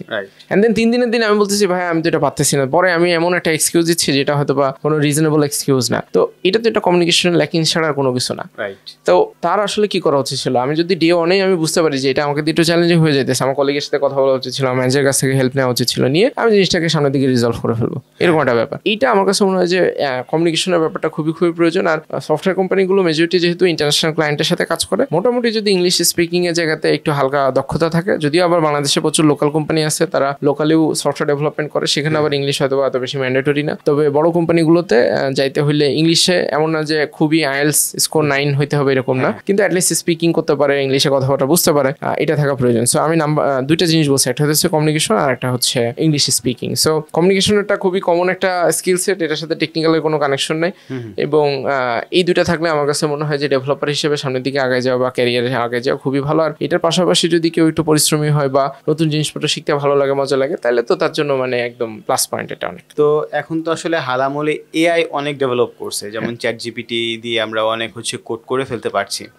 তো এটা তো একদম ইনিশিয়াল স্টেজের বিষয়, কিন্তু তারপরেও কিন্তু মোটামুটি অনেক সাপোর্ট দিচ্ছে চ্যাট জিপিটি। এখন আগামী 3 বছর 4 বছর 5 বছর যে ছেলেটা আজকে কলেজে পড়ে অথবা স্কুলে পড়ে আমাদের পডকাস্ট দেখছে, 4-5 বছর পরে হয়তো গ্র্যাজুয়েশন শেষ করে ও জব মার্কেটে ঢুকবে, বাট ডিসিশনটা তো আলটিমেটলি এখনই মেক করতে হবে, আমি সায়েন্সে যাবো কিনা, অথবা যদি কোনো প্ল্যান থাকে। এইটা আসলে কতটুকু থ্রেট আমাদের প্রোগ্রামারদের জন্য? আমার কাছে এটা আমার একান্ত ব্যক্তিগত মতামত। চ্যাট জিপিটির পাশাপাশি গুগল জেমিনি আছে, তারপরে ডেভিনিয়াই নামে এখন এই আসছে টুল আসছে, যেটা কাইন্ড অফ ওরা বলতেছে যে ওটা এখনো রিলিজ হয় না, ওরা বলতেছে যে এটা একটা হিউম্যান সফটওয়্যার ইঞ্জিনিয়ার বাই টাইপের কোনো একটা নাম দিচ্ছে। আসলে মানুষ হিসেবে আমাদেরকে একটা জিনিস খুবই ভালোভাবে ডিফারেন্সিয়েট করে, একটা হইতেছে যে আমি মানুষ কিন্তু ইমোশনাল, সেই ইমোশন দিয়ে অনেক কিছু চিন্তা ভাবনা করতে পারে, সে একটা ডিসিশন নিতে পারে। ইমোশনের পার্টটা কিন্তু আপনার এআই এর ভিতরে আলটিমেটলি নাই। একটা অর্গানাইজেশনে আপনি যদি চিন্তা করেন, আমি রকমারির এক্সাম্পল অনেক দেওয়ার পিছনে কারণ আপনি যেহেতু এটার সাথে কিছুটা কানেক্টেড। সো রকমারিতে আপনি দেখবেন যে রকমারির যে বিজনেস প্রসেস, মানুষ কিন্তু বাইরে থেকে ভাববে কি যে রকমারি বই বিক্রি করে, অ্যামাজনও বই বিক্রি করে, তাহলে তো দুইটা কোম্পানির সফটওয়্যারটা সেম। আসলে কি সেম? আসলে তো সেম না। তাহলে সফটওয়্যারের রিকোয়ারমেন্টটা কোত্থেকে আসছে? একটা মানুষ চিন্তা করছে, মানুষ চিন্তা করে সেটা কোড করতে হয়েছে একজন ডেভেলপারকে। সো ChatGPT কে তো যদি ধরেন কোন একটা পার্সনকে আমি কাউকে ছোট করতে চাই না, কোন একটা পার্সন যে মার্কেটিং এ কাজ করে তাকে যদি আমি বলি ভাই যে তোমাকে ChatGPT দিয়ে দিছি, তুমি আমাকে একটা সফটওয়্যার বানাই দাও, এটা তো পসিবল না। তাকে তো ফাউন্ডেশনাল জিনিসপত্র সম্পর্কে তার ধারণা থাকতে হবে। আমাদের কাজের ধরনগুলো চেঞ্জ হয়ে যাবে। এবং আমি এটা নিয়ে ডিপলি যখন চিন্তা করছি, আমার কাছে মনে হয়েছে কি যে আপনি রকমারিতে থাকতে দেখবেন যে প্রত্যেক বছরে নতুন 3টা থেকে 4টা ফিচার আসে। 3টা থেকে 4টা ফিচার কেন আসে? কেন 10টা ফিচার আসে না? আপনার রিসোর্সের তো একটা লিমিটেশন আছে। আপনার ডেভেলপাররা সপ্তাহে 40 ঘন্টা কাজ করে, তাই 5 দিন 8 ঘন্টা করে কাজ করলে 40 ঘন্টা। 40 ঘন্টা হয়তো 5টা ফিচার ডেলিভারি করা সম্ভব একটা বছরে। কিন্তু এই ডেভেলপারের কাছে ChatGPT বা Devini এর মতো যদি কোনো একটা টুল থাকে যেই টুলটাকে আমাকে মোর এফিশিয়েন্ট ওয়েতে কোড করতে হেল্প করবে, তাহলে এখন চিন্তা করেন আপনি তো বছরে 10টা করে ফিচার ডেলিভারি করেন, এম্পাওয়ার করবে, আপনাকে অনেক বেশি প্রোডাক্টিভ করবে। তবে একটা ঘটনা ঘটবে, যারা এতদিন ধরে জোড়াতালি দিয়ে কোড করছে, ফাঁকিবাজি করছে, তাদের জন্য অনেকখানি ডিফিকাল্ট হবে। কারণ এখন স্ট্যান্ডার্ডটা অনেক হাই হয়ে যাইতেছে। ChatGPTর কারণে আপনি এখন আর গার্বেজ কোড লিখতে পারবেন না। কারণ ChatGPT অনেক ক্ষেত্রে আপনাকে স্ট্যান্ডার্ড কোড করে দিবে, ক্লিন কোড করে দিবে, বা খুবই স্ট্যান্ডার্ড একটা তৈরি করে দিবে, কোডের প্রসেসই তৈরি করে দেবে। সেখানে আপনি যদি মনে করেন যে জোড়াতালি দিয়ে কাজ করুন বা কোনো কিছু শিখবেন না, তখন তো এটা আপনার জন্য থ্রেট, এটা নিয়ে কোনো ডাউট নেই। কিন্তু আপনি যদি এমন একটা পার্সন হন যে শিখতে ভালো লাগে বা আপনার নতুন জিনিস জানতে ভালো লাগে, নতুন কিছু এক্সপ্লোর করতে ভালো লাগে, তাহলে তো এটা আপনাকে অনেক বেশি প্রোডাক্টিভ করবে, এটা আপনাকে অনেক বেশি এফিশিয়েন্ট করবে ক্ষেত্র বিশেষে, এবং তার শেখার জার্নিটা অনেকখানি ইজিয়ার হয়ে যাবে। কারণ আগে কি হইতো যে আমার একটা বই থেকে কোন পার্টটা আমার কাজে লাগবে, বা আমি একটা প্রবলেমে পড়ছি, সেই প্রবলেমটা একটা বইয়ের কোন জায়গাতে আছে সেটা আমি কিন্তু খুঁজে বের করতে পুরো বই উল্টা। কারণ আমি যদি ChatGPTর ভিতরে যে বলি যে এই বইটার তুমি মোটামুটি এই বইটার উপর ডিপেন্ড করে আমাকে বলো যে আমি এখন এই সমস্যায় পড়ছি, এই বইটার উপর ডিপেন্ড করে আমাকে বলো যে আমার কি করা উচিত, তখন কিন্তু ও আপনাকে ওই বইয়ের উপরে কনটেক্সট ধরে এখন একদম অ্যাকুরেট সলিউশন তো দিতে পারবে না, কিন্তু অ্যাটলিস্ট চিন্তা ভাবনা করার জন্য তো কিছু টুল আপনাকে দিবেন। তো সেটা তো আপনার এই অনেকখানি হেল্প করতেছে না, আপনার প্রোডাক্টিভিটি বাড়াচ্ছে, এফিসিয়েন্সি বাড়াচ্ছে। আমার মনে হয় যে ওভার দ্য টাইম ChatGPT বলি, Devini বলি, এগুলো অনেক বেশি অ্যাকুরেট হবে, সেটা কোনো সমস্যা না, কিন্তু মানুষের কাজ করার ধরনটা অনেকখানি চেঞ্জ হয়ে যাবে আর কি। যেমন যখন প্রথম কম্পিউটার আসছে, কম্পিউটার আসার পরে মানুষজন চিন্তা করছে যে এই কম্পিউটার তো সবার চাকরি বাকরি চলে যাবে, এটা সেটা। ইনফ্যাক্ট যখন প্রথম চাকা আবিষ্কার হয়েছে তখন ঠেলাগাড়ি আসছে, দেন পরবর্তীতে যখন ইঞ্জিন আসছে, ইঞ্জিন আসার পরে মানুষজন চিন্তা করছে যে তাইলে ঠেলাগাড়ি চালানো, যে ঠেলাগাড়ি চালাই তো সে এখন গাড়ি চালানো শিখবে, সমস্যা কি?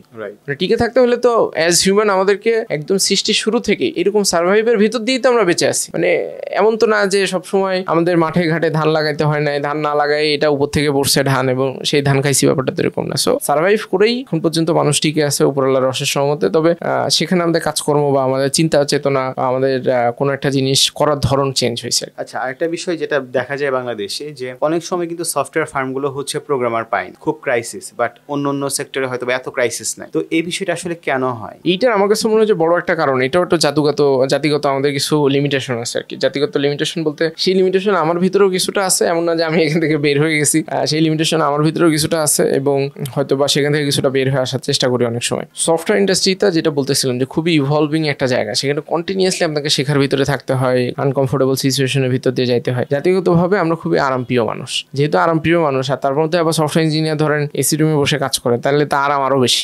তো এই এত আরামের ভিতরে আমি যখন দেখি যে আমার অলরেডি একটা চাকরি বাকরি হয়ে গেছে, আমি মাস গেলে টাকা পয়সা পাইতেছি, নতুন জিনিসপত্র শিখতে আমাদের মন চায় না, এবং আমি হয়তো বা সামনের দিকে, এবং এই যে দেখেন 6 থেকে 7 ঘন্টা রিলি কোড করতে হবে 6 মাসের মতো সময়, একটা বছর যদি আমি একটু কঠোর পরিশ্রম করি তাহলে আমার জীবনটা পুরোপুরি ঘুরে যাবে, এটা আমি কিন্তু বুঝতে পারতেছি।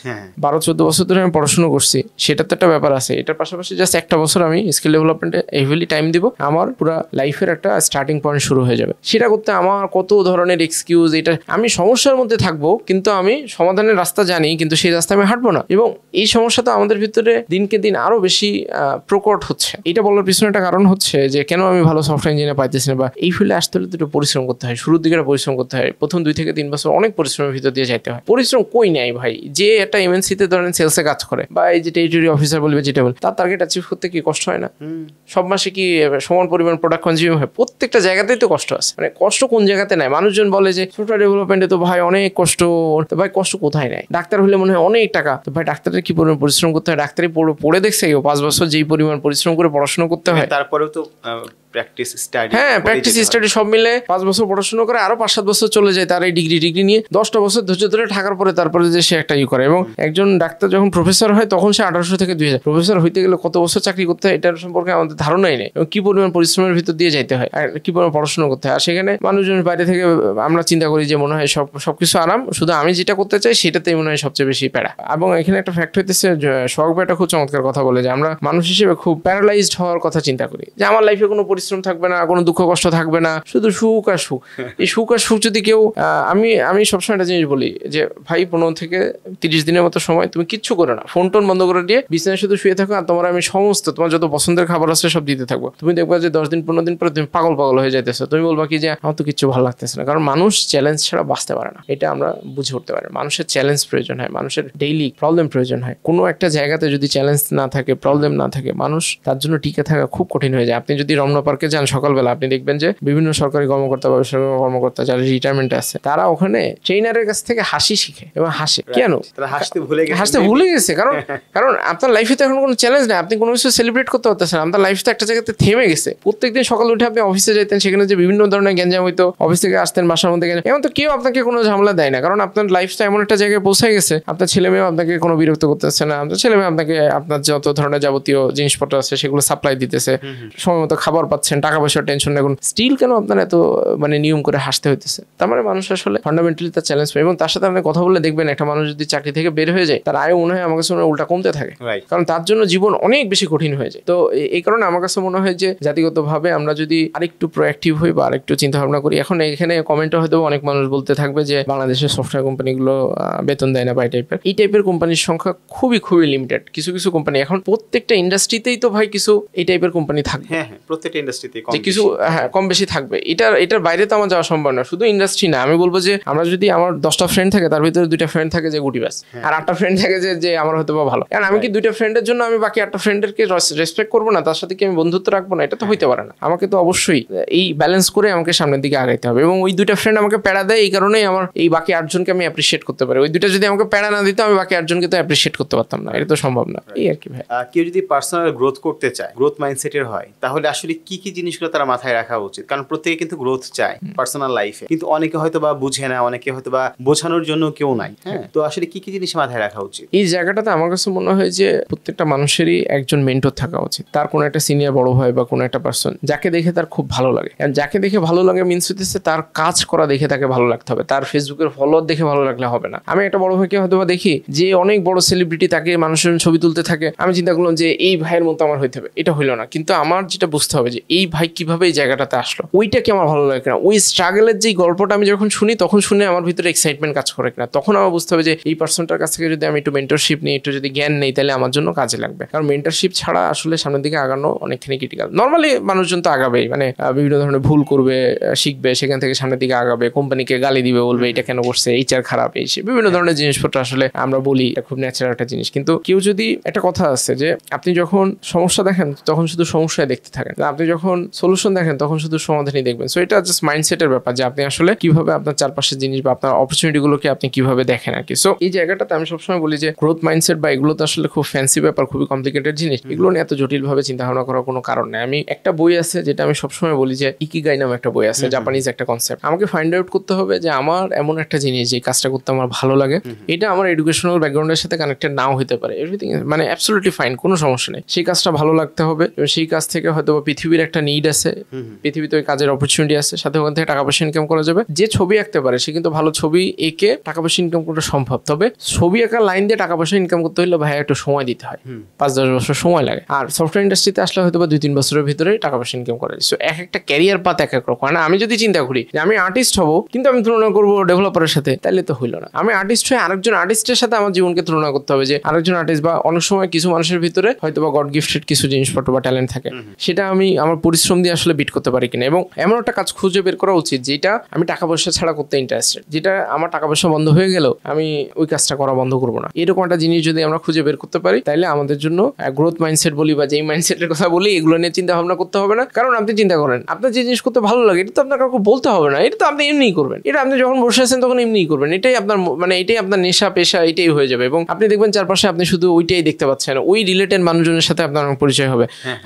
আমি যেমন গত আপনাকে বলতেছিলাম যে 2023-এ প্রায় 63 জন মানুষের সাথে, 63 বা 62 জন মানুষের সাথে আমি দেখা করছি। কিভাবে করছি? এখন আমার করার ইচ্ছা ছিল, উপর আল্লাহর রহমত ছিল। তো এই কারণে যেহেতু এটা আমি মনের মধ্যে ধরেই নিছি যে আমি মানুষের সাথে দেখা করবো, তো তখন আমি এই রিলেটেড জিনিসপত্র নিয়ে পড়াশোনা করা, বা তার সাথে আমি কেন কথা বলবো, সে আমার সাথে কেন কথা বলবে, কি ধরনের বেনিফিট আসবে, কি না আসবে, তখন কিন্তু ওই রিলেটেড জিনিসপত্রগুলো ল অফ অ্যাট্রাকশন বলে একটা জিনিস সাইকোলজিতে বলে যে আমি যেই ধরনের জিনিস, যেই ধরনের মানুষ হইতে চাই, আমি সেই ধরনের মানুষের সাথে অটোমেটিক্যালি সারাউন্ডেড হয়ে যাবো। এই কারণে সবসময় উচিত হইতেছে যে যে আমি ক্যারিয়ারে যে জায়গাটাতে যাইতে চাই বা যেই আউটপুট দেখে কোনোভাবে আসলে ফ্যাসিনেটেড হওয়া উচিত না, রেদার প্রসেসটা সম্পর্কে। কারণ লাইফটা কিন্তু আউটপুটের না, লাইফটা কিন্তু প্রসেসের। আমরা জার্নিটা এনজয় করতে হয়। কারণ একবার যখন কেউ অনেক টাকা পয়সা বা ম্যাটেরিয়ালিস্টিক জিনিসপত্র একবার গেইন করে ফেলে, তখন কিন্তু 2-3 মাস পরে ওইটার প্রতি আর ফ্যাসিনেশন থাকে না। কিন্তু এই যে গেইন করার জন্য একটা পরিশ্রমের ভিতর দিয়ে গেছে, একটা স্ট্রাগলের ভিতর দিয়ে গেছে, তখন কিন্তু সেটা তাকে খুব হেভিলি একটা ভালো এক্সপিরিয়েন্স দেয় এবং সেটা কিন্তু লং টার্ম তাকে মনে রাখে আর কি পুরো জিনিসটা। তো এই কারণে আমি সামারাইজ যদি করি, গ্রোথ মাইন্ডসেট এগুলো নিয়ে ফ্যান্সি জিনিসপত্র চিন্তা না করে সময় থাকলে ইকিগাই বইটা যদি পড়া যায় খুবই ভালো। আর না হলে ওই যে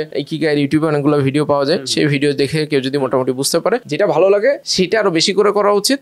আর পাশাপাশি ওই রিলেটেড বই এবং ওই রিলেটেড যারা সিনিয়র বা ওই ফিল্ডে যারা ভালো করতেছে তাদের সাথে একটু কথাবার্তা বলে ধৈর্য ধরে বসে থাকতে হবে। আর একটা কাজ শুরু করলে যদি আমি চিন্তা করি 6 মাসের ভিতরে আমি পুরো ফাটাফাটি লেভেলে চলে যাবো, আমি ইউটিউবিং করা শুরু করবো, 2টা ভিডিও দিয়ে আমি ভাববো যে আমার 40,000 সাবস্ক্রাইবার হয়ে যাবে, এটা রং এক্সপেকটেশন।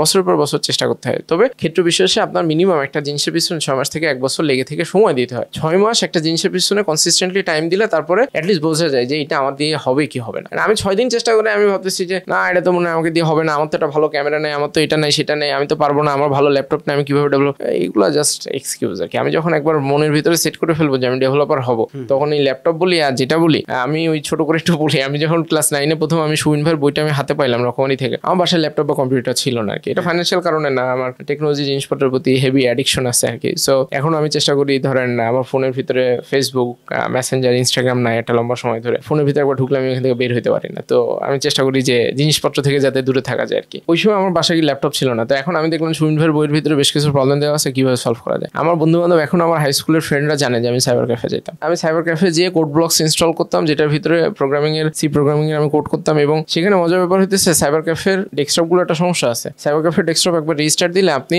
যা ইনস্টল করছেন যে সফটওয়্যার সব ডিলিট হয়ে যায়। সো কোড ব্লকস সফটওয়্যারটা তখন ছিল 87 মেগাবাইট, 512 kbps এর লাইনে। এটা ডাউনলোড হইতে আধা ঘন্টা সময় লাগতো, অলমোস্ট আধা ঘন্টা ডাউনলোড হইতো। তারপরে আমি 1 ঘন্টার জন্য সাইবার ক্যাফের সময়, আমি কোড করার সময় পেতাম 15 থেকে 20 মিনিট। কিন্তু এই যে 15 থেকে 20 মিনিট, এটা যে আমাকে কি লেভেলের একটা স্যাটিসফ্যাকশন দিত, কি লেভেলের একটা ভালো লাগা কাজ করতো। এখন আমি তো এক্সকিউজ বানাইতেই পারি, আমি তো সুন্দর বইটা পাইছিলাম কিন্তু আমার তো ল্যাপটপ নাই, আমি কেমনে করবো?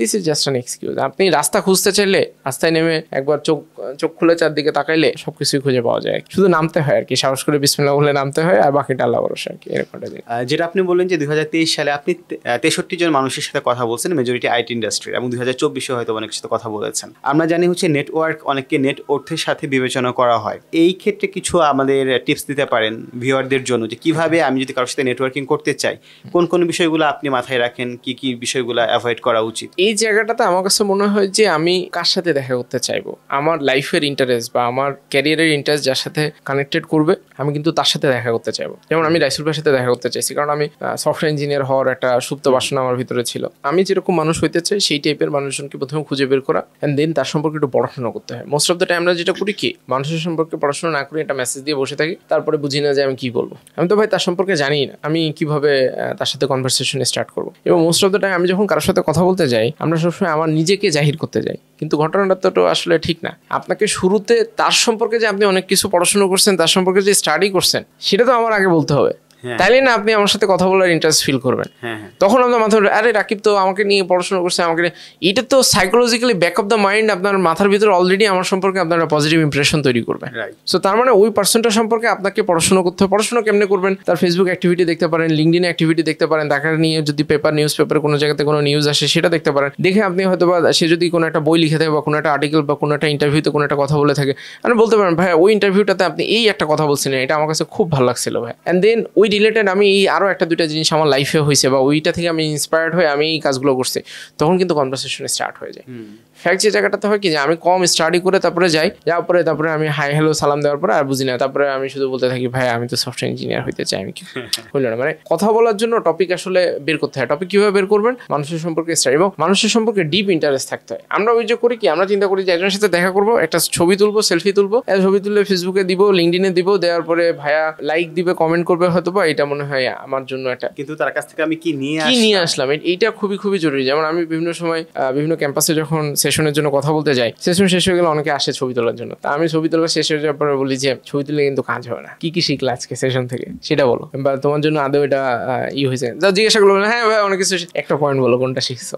তখন কিন্তু দেখা যায় যে সে হয়তো পাজেল হয়ে যায় হঠাৎ করে, যে বুঝে উঠতে পারে না কোনটা রেখে কোনটা বলবো। সো ফ্যাক্ট হইতেছে, এবং আমি যখন কোনো একটা সেশনে যাচ্ছি বা কোনো একটা পার্সনের সাথে আমার হয়তো আজকে দেখা হবে, আমি সবসময় যেটা যেটা ফলো করার চেষ্টা করি যে তার জন্য 2টা থেকে 3টা কোশ্চেন আমার থাকা দরকার। যেমন আমি কিন্তু আজকে বাসা থেকে আস্তে আস্তে উপরে বসে ধরেন চিন্তা করছি যে আপনার সেটআপটা নিয়ে আমি অনেকদিন ধরে দেখছি, পডকাস্টের সেটআপ নিয়ে আমি হচ্ছে জিজ্ঞাসা করবো এই মাইকটা ভাইয়া কোথায় কিনছে, ভাইয়ের রুমটা, ভাইয়ের লাইটিং সেটআপটা কেন এরকম হয়, এডিটটা কে করে। আমি এসে আসার পর কিন্তু আপনাকে অনর্গল একটার পর একটা কোশ্চেন করতেছি। তো আমি যখন যার সাথে কথা বলতে যাচ্ছি তাকে নিয়ে তো আমাকে 2-3 দিন আগে থেকে স্টাডি করে তার নিয়ে আমার মাথার মধ্যে প্ল্যান চলতে থাকবে যে ভাই এর সাথে আমার কালকে দেখা হবে, এক্সাইটমেন্টটা দরকার। আমার মোস্ট অফ দ্য টাইম চিন্তা করি কি যাবো ভাইয়ের সাথে দেখা হবে, একটু কথা হবে, ভাইয়া আমাকে গাইড করবে। আমি যে বলবো কি ভাইয়া আমাকে আপনি একটু গাইড করেন, ভাইয়া কিভাবে গাইড করবে, ভাইয়ার তো গাইড জানি তো না কি গাইডেন্স। তো এই কারণে যে কোনো একটা কনভারসেশন বা কারোর সাথে আমি যখন শুরুতে কথা বলতে যাচ্ছি তার সম্পর্কে অনেক স্টাডি করা দরকার, তার সাথে আমার লাইফের কানেকশনটা কি সেটা ফাইন্ড আউট করা দরকার। যখন আমি কনভারসেশন স্টার্ট করতেছি তার নিয়ে কথা বলে দেন আমি আমার প্রবলেমটা যে ভাইয়া আপনি এই জিনিসপত্রগুলো বলছিলেন বা এইভাবে আপনি চিন্তা করেন সেইটার সাথে আমার লাইফের এই প্রবলেমটা কানেক্ট করে বা আমার লাইফের চ্যালেঞ্জটা কানেক্ট করতেছে, এখন আপনি আমাকে বলেন যে কিভাবে আমি এই জায়গা থেকে বের হইতে পারি। কোশ্চেন করতে পারাটা খুবই খুবই প্রয়োজন এবং ছোটবেলা থেকে এটাও আমাদের আরেকটা জাতিগত সমস্যা বা লিমিটেশন যে ছোটবেলা থেকে তো আব্বা আম্মা আমাদেরকে সবসময় বলে যে কোশ্চেন করো না, এই কোশ্চেন কেন করতেছে, এত কোশ্চেন কেন করে। আমার বাসায় তো এইভাবেই তো বড় হয়েছে আর কি। সো এটা তো আসলে ভালো জিনিস না আর কি, যত কোশ্চেন করা যায় তত শেখা যায় এবং কোশ্চেন করলে জানা যায়। এবং আমাদের ছোটবেলা থেকে আমাদের মনের ভিতরে আমাদের ফ্যামিলি একটা ভয় ঢুকাই দিচ্ছে যে কোশ্চেন করা মানে বেয়াদবি। কোশ্চেন করা মাঝে মাঝে, এখন আমি যদি আমার কথা বলার ধরন ভালো না হয়, আমি আমার যদি একটা অধ্যত্বপূর্ণ ভাবে বা অহংকারী নিয়ে বা একটা অহংকার বোধ নিয়ে আমি যারা কোশ্চেন, তখন তো সেটা অবশ্যই বেয়াদবি। কিন্তু আমি জানার আগ্রহ নিয়ে ট্রু ইন্টেনশন নিয়ে যদি একটা কোশ্চেন করি মানে বেয়াদবি হওয়ার তো কোনো সুযোগই নেই। মানুষজন চিন্তা করে কি, আমাদের আরো একটা বড় চ্যালেঞ্জ হচ্ছে আমরা ভাব ধরতে খুব ভালো লাগে। আমি ধরেন ভাব ধরে বসে থাকি যে আমি তো অনেক কিছু জানি, আমি তো মাস্টার মাইন্ড, আমার উপরে কেউ কোনো কিছু জানে না। আমি যদি এখন স্বীকার করে ফেলি তাহলে তো নূর ভাই ভাববে যে রাকিব ভাই তো কিছুই জানে না, না জেনে তো ভাই এখানে একটা পজিশন। আমি যে জানি না এইটা যে আমি জানি এটাও সবচেয়ে বড় ব্যাপার এবং আমি যেটা স্বীকার করতে পারি এটাই সবচেয়ে বড় ব্যাপার। আমি তো আমার টিমের কাছ থেকে কন্টিনিউয়াসলি শিখতে থাকি। ওরা মিটিং এ এসে মনে হয় ওরা 20 মিনিট কথা বলে, আমি শেষে যে 5 মিনিট কথা বলে। সো ওদের কথা থেকে আমি অনেকখানি বুঝতে পারি যে কি করা দরকার বা কি করবো। মানে আমার পাণ্ডিত্য জাহির করার তো দরকার নেই, আমার পাণ্ডিত্য জাহির করার কোনো প্রয়োজন নেই। আমি ন্যাচারালি আমার যে পজিশন সেই জায়গাটাতে আল্লাহ আমাকে নিয়ে যাবে আমার কাজের মাধ্যমে। কিন্তু আমি একটা জায়গাতে যে পাণ্ডিত্য জাহির করে ওইটার কারণে আমার টিমের কাছে আমাকে প্রুফ করতে হবে, আমি যে ফ্রেন্ড সার্কেলে থাকি সেখানে প্রুফ করতে আমি তো সব জানি, আমি এটা আমার কাছে মনে হয় যে খুব বেশি এটা ভালো কনসেপ্ট না আর কি। আমি আমার কাজ দিয়ে, আমার হেল্প দিয়ে, আমার অ্যাটিটিউড দিয়ে আমি তাকে প্রুফ করবো যে আমি কতটা ভ্যালুয়েবল অ্যাজ এ ফ্রেন্ড বা আমি অ্যাজ এ টিম মেম্বার কতটা ভ্যালুয়েবল। তখন কিন্তু এটা অনেকখানি আমাদের জন্য হেল্প করে আর কি। আপনি তো মোটামুটি বেশ কিছুদিন ধরে হচ্ছে টিম চালাচ্ছেন, তো টিম চালাতে গিয়ে আপনার লার্নিং কি, মানে যারা হচ্ছে লিডার আছেন, যারা হচ্ছে টিম অপারেট করছেন, আর তাদের প্রতি আপনার সাজেশন কি কি বিষয়গুলো মাথায় রাখা উচিত? এখানে আমি যে সাজেশন বা আমার যে লার্নিং সেটা তো আসলে পিওরলি টেকনোলজির সাথে কানেক্টেড, এটার সাথে আবার ট্রেডিশনাল বিজনেস বা ট্রেডিশনাল অর্গানাইজেশন অনেক ক্ষেত্রে মিলবে না।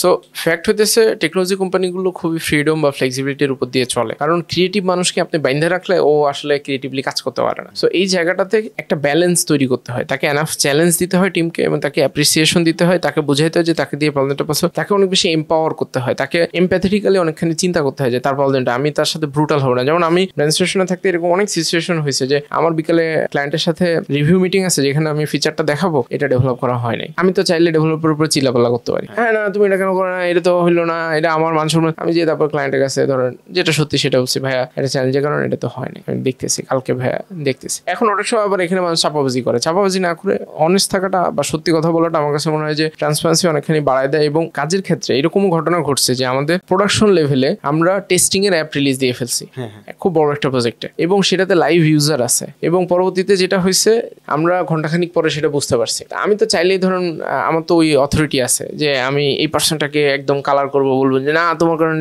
ভাই আসলে এটা তো ভুল হয়েছে আর কি, মানে সবসময় তো হয় না, একটা জিনিস হয়ে গেছে।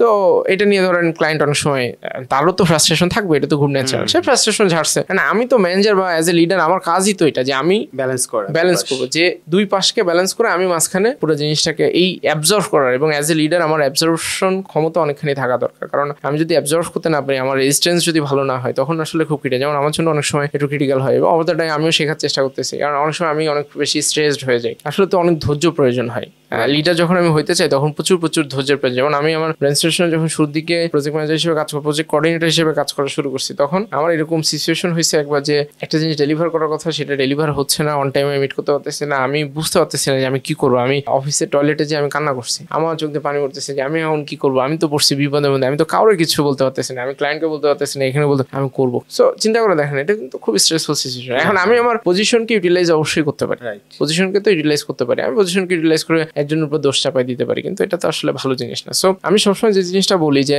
ম্যানেজার বলি, লিডার বলি, এগুলো আসলে কোনো অথরিটির জন্য এই পজিশনে বসা উচিত না। এই পজিশনে বসা উচিত স্যাক্রিফাইস করার, এই পজিশনে বসা উচিত অ্যাবজর্ভ করার জন্য। আদারওয়াইজ আমি যদি চিন্তা করি যে আমি তো ম্যানেজার, ভাই একটা নামের সাথে একটা ম্যানেজার লাগছে, আমার তো নামের সাথে একটা চিফ অপারেটিং অফিসার সিইও লাগছে, এখন তো আমি হয়ে গেছি না। এই যত আমার নামের পাশে একটা বড় ডেজিগনেশন বসে তত আমাকে নম্র, তত আমাকে নত হইতে হবে, তত আমাকে ঠান্ডা হইতে হবে। আদারওয়াইজ আসলে টিম চালানো আমার কাছে মনে হয় যে অ্যাটলিস্ট আমি আমার ওস্তাদ বা গুরু রাইসুল ভাইয়ের কাছ থেকে যেটা দেখছি যে প্রচুর ধৈর্য। কারণ আমি অ্যাডমিনিস্ট্রেশনে থাকা অবস্থাতে অনেকগুলো জায়গাতে ব্লান্ডার করছি, অনেক জায়গাতে। এই জন্যই এটা পসিবল হয়েছে এতদূর আসা। মানে উনি অনেক কিছু সহ্য করছে এবং বিভিন্ন জায়গাতে আমি ভুল করছি, বুঝাইছে, বিভিন্ন জায়গাতে বলছে যে এই জিনিসটা ভাইয়া তুমি এবার চিন্তা করতে পারো। অনেক সময় আচ্ছা ঠিক আছে, যাওয়ার হয়েছে, মনোবল দেওয়া, এনকারেজ করা। সেম গোস ফর ঝঙ্কার ভাই, আসলে তো তাদের কাজই এটা। এবং আমিও যখন টিমের ভিতরে কাজ করতেছি আমারও তো সিমিলার জিনিসপত্র করা দরকার এবং আমাদের অর্গানাইজেশনে সিমিলার ওয়েতে পুরো জিনিসপত্র। এখন এই জিনিসটা অনেক সময় কিছু মানুষ, খুবই কম সংখ্যক 1% পিপল হয়তো বা মিস ইউজ করে। That is absolutely fine. কারণ আমার কাছে মনে হয় যে 1% পিপলকে ম্যানেজ বা কন্ট্রোল করার জন্য আমি বাকি 99% মানুষের অনেস্টি বা তার ফ্লেক্সিবিলিটি বা তার ফ্রিডমকে তো আমি নষ্ট করতে পারি না। 1% মানুষ যদি এরকম করে, তার সাথে আমি অনটন কথাবার্তা বললে তারা আমি সলিউশন করে, ভাই ঠিক আছে ভাই তোমার ফিলোসফি আমার সাথে মিলতেছে না, তারা বলবো যে ভাই দেখো এইভাবে চলতে হবে। একবার দুইবার তিনবার বলবো, তারপর যদি না হয় ঠিক আছে ভাই আমার তো মিলতেছে না, তোমার জন্য তো আমি বাকি 99 জনকে প্যারা দিতে পারি না, তো তুমি আপাতত তোমার রাস্তা তুমি দেখো। আসলে তো গেঞ্জাম করা বা ই করে। সো বটম লাইন হইতেছে যে ম্যানেজার হিসেবে বা আমার যেটা শিক্ষা, আমি যেটা শিখছি, প্রচুর পরিমাণে ধৈর্য থাকা দরকার, অ্যাবজর্ভ করার ক্যাপাসিটি থাকা দরকার এবং অনেক বেশি আসলে হাম্বল হওয়া উচিত এবং শেখার আগ্রহ থাকা উচিত এবং ধৈর্যটা আসলে দরকার, ধৈর্যটা এবং স্যাক্রিফাইস করার মেন্টালিটি থাকা দরকার। ওই একটা প্রজেক্ট ম্যানেজমেন্টের একটা কথা আছে যে প্রজেক্ট যদি সাকসেসফুল হয় তাহলে এটা টিমের ক্রেডিট, আর যদি প্রজেক্ট ফেল করে এটা প্রজেক্ট ম্যানেজারের ক্রেডিট। সো ঘটনাটা তো আসলে সত্য আর কি।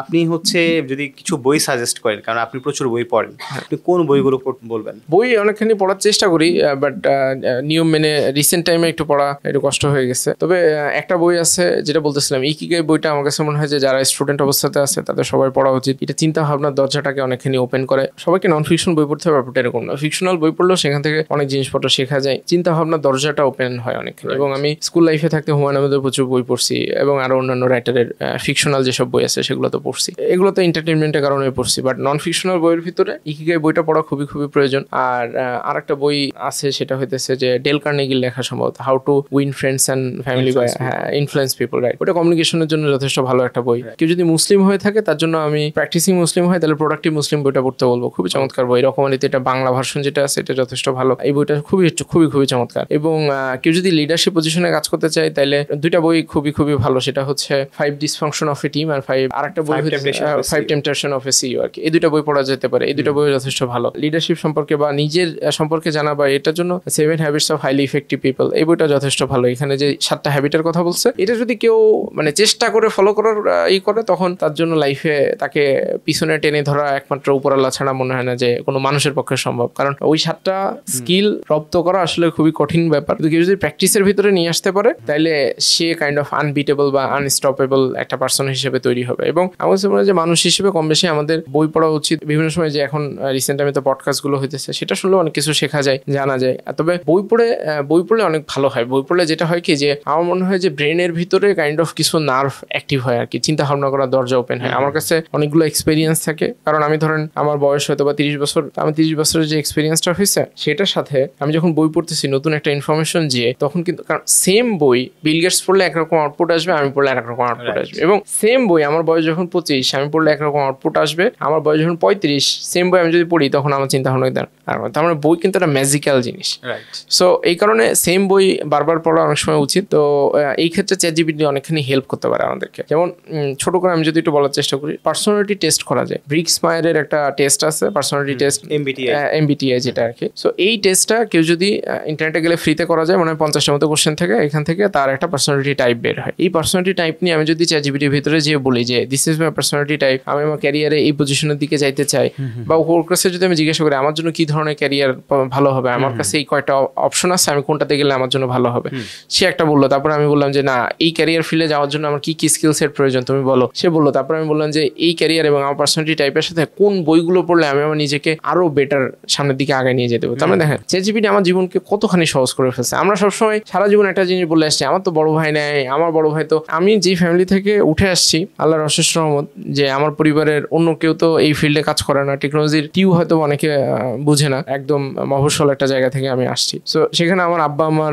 যথেষ্ট চেষ্টা, এই কারণেই কলেজ লাইফ পর্যন্ত ভালো স্কুলে পড়ার সুযোগ হয়েছে, ভালো কলেজে পড়ার সুযোগ হয়েছে। সেখান থেকে পরবর্তীতে এই ভালো একটা কমিউনিটি বা ভালো মানুষের সাথে মেশার কারণে হয়তো বা হয়েছে। এখন আমি যদি আমার সারাউন্ডিংসকে দোষ দিতে চাই তাহলে তো দোষ দিতেই পারি। আর চেঞ্জ করার ক্যাপাসিটি বা ধৈর্য সহ্য বা সমস্ত উইল পাওয়ার বা যেটাই বলি সেটা তো উপরাল্লাহ আমাদেরকে দিছে। আমাকে জাস্ট একটু পরিশ্রম করে রাস্তাটা খুঁজে বের করে দেন, আমি যদি সামনের দিকে আগানোর চেষ্টা করি, আমার কাছে মনে হয় যে হয়তো বা আগাইতে একটু বেশি সময় লাগবে, কিন্তু আগানো আলটিমেটলি পসিবল আর কি, এরকম একটা জিনিস। আচ্ছা, আমাদের তো আসলে প্রত্যেককে মারা যেতে হবে। আপনি কি চান যে মারা যাওয়ার পর মানুষ আপনার সম্পর্কে কি বলুক? এইটা একটা সময় পর্যন্ত আমি চিন্তা করতাম যে মারা যাওয়ার পরে আমি এমন একটা পার্সন হইতে চাই যে মারা যাওয়ার পরে মানুষজন আমাকে মনে রাখবে এবং মানুষ আমাকে নিয়ে বাহাবা দিবে, ই করবে। এটা আমার একটা ফ্যাসিনেশন ছিল। পরে আমি সোহাগ ভাই সম্ভবত কোনো একটা ভিডিও দেখছিলাম, সোহাগের সাথে কয়েকবার কনভারসেশন করার পর এই চিন্তা ভাবনা আমার কিছুটা রিসেন্ট টাইমে চেঞ্জ হয়েছে। আমার চিন্তা ভাবনা এখন এরকম যে আমি যে কাজগুলো করি বা যেটা করি এটা একান্তই আমার ব্যক্তিগত হ্যাপিনেসের জন্য আমি করি, আমার সুখের কারণে করি। এটা কারণে কেউ যদি উপকৃত হয় তাহলে তো আলহামদুলিল্লাহ ভালো। আর মরার পরে কে মনে রাখবে কি রাখবে না ওইটা দিয়ে আমার খুব বেশি একটা যায় আসবে না আর কি, কারণ তখন তো আমি নাই,